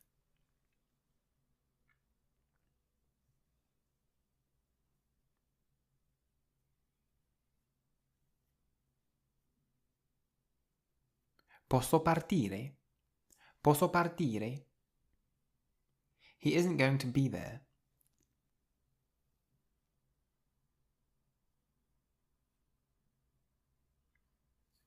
Non sta per essere là. Lui non sta per essere là. She is going to stay here with Paolo.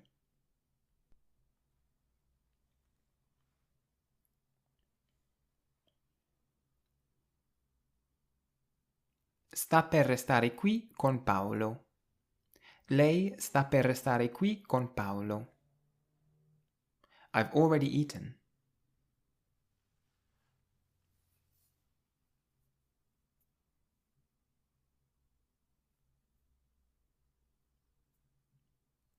Ho già mangiato. Ho già mangiato. They have lost everything.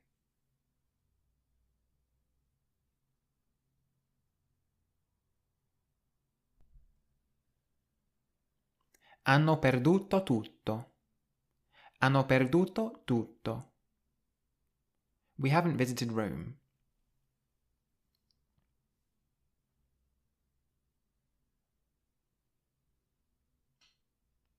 Non abbiamo visitato Roma. Non abbiamo visitato Roma. They're building the house.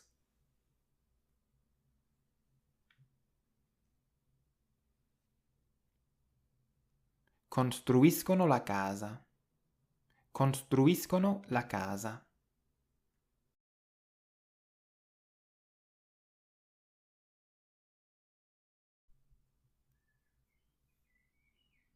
How would you say in Italian, I'm staying here?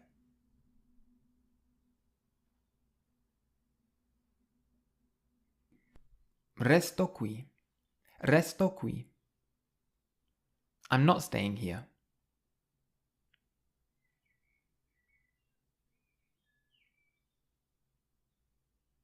Non resto qui. Non resto qui. We're eating here together tomorrow.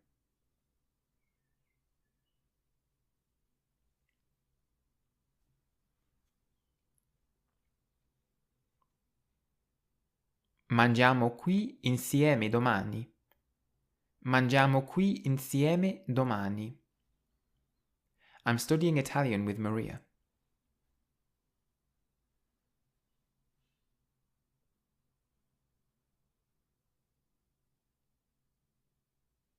Studio italiano con Maria. Studio italiano con Maria. They're not going to listen.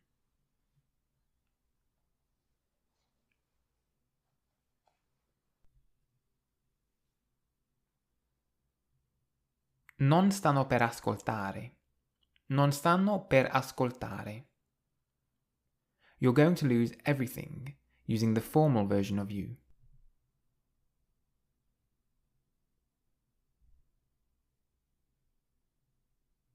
Sta per perdere tutto. Lei sta per perdere tutto. Can I speak with Paolo?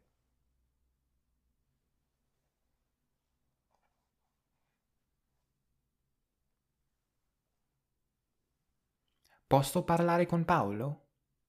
Posso parlare con Paolo? We've found Maria.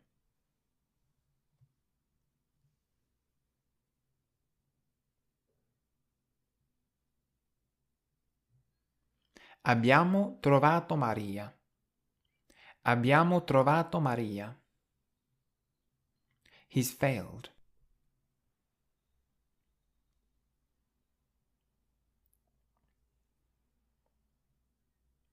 Ha fallito. or lui ha fallito. When you use the lui or lei for he and she, you haven't got to put it at the very start of the sentence like in English. Italian is a much more free language in terms of word order, so you can put the lui anywhere. So you could say, instead of lui ha fallito, you could say ha fallito lui. And so you haven't got to put it at the start. How would you say, I visit Italy very often?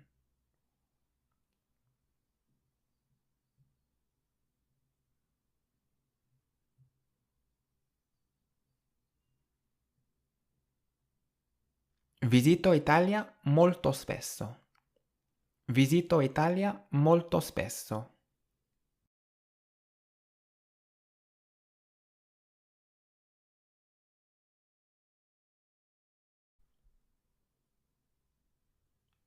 How would you say in Italian, we don't eat here very often?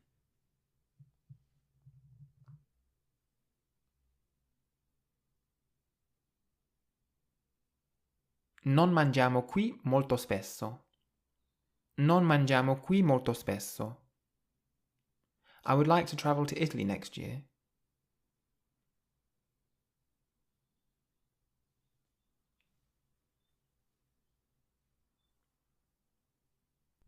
Vorrei viaggiare in Italia l'anno prossimo. Vorrei viaggiare in Italia l'anno prossimo. Next year I'm going to travel to Rome.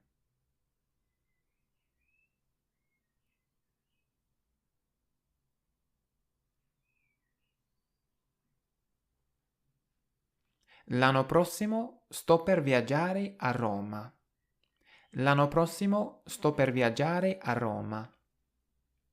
You're going to eat everything, using the informal way of saying you.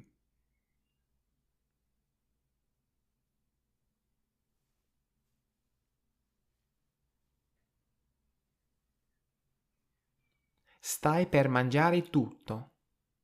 Stai per mangiare tutto. I lost that yesterday.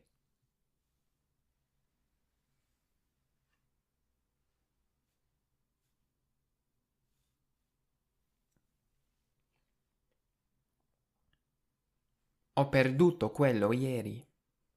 Ho perduto quello ieri. He found that this morning.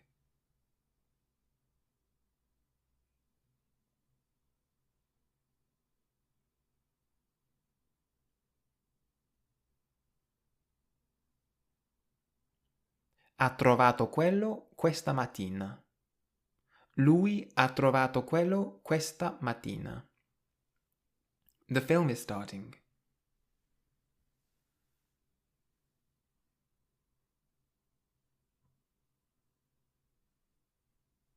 Il film comincia. Il film comincia. And as I was saying earlier on about word order in Italian and how free it is, you could say in Italian, comincia il film, and it means the same thing. And so the subject is il film, and the verb is comincia, and you can switch them around. So you can say il film comincia, or comincia il film, and they both mean the film is starting. How would you say he's cleaning the house? And the word for the house in Italian is la casa.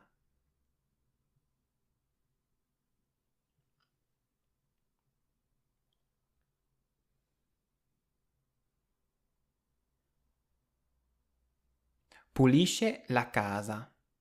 Lui pulisce la casa. How would you say, I understand everything?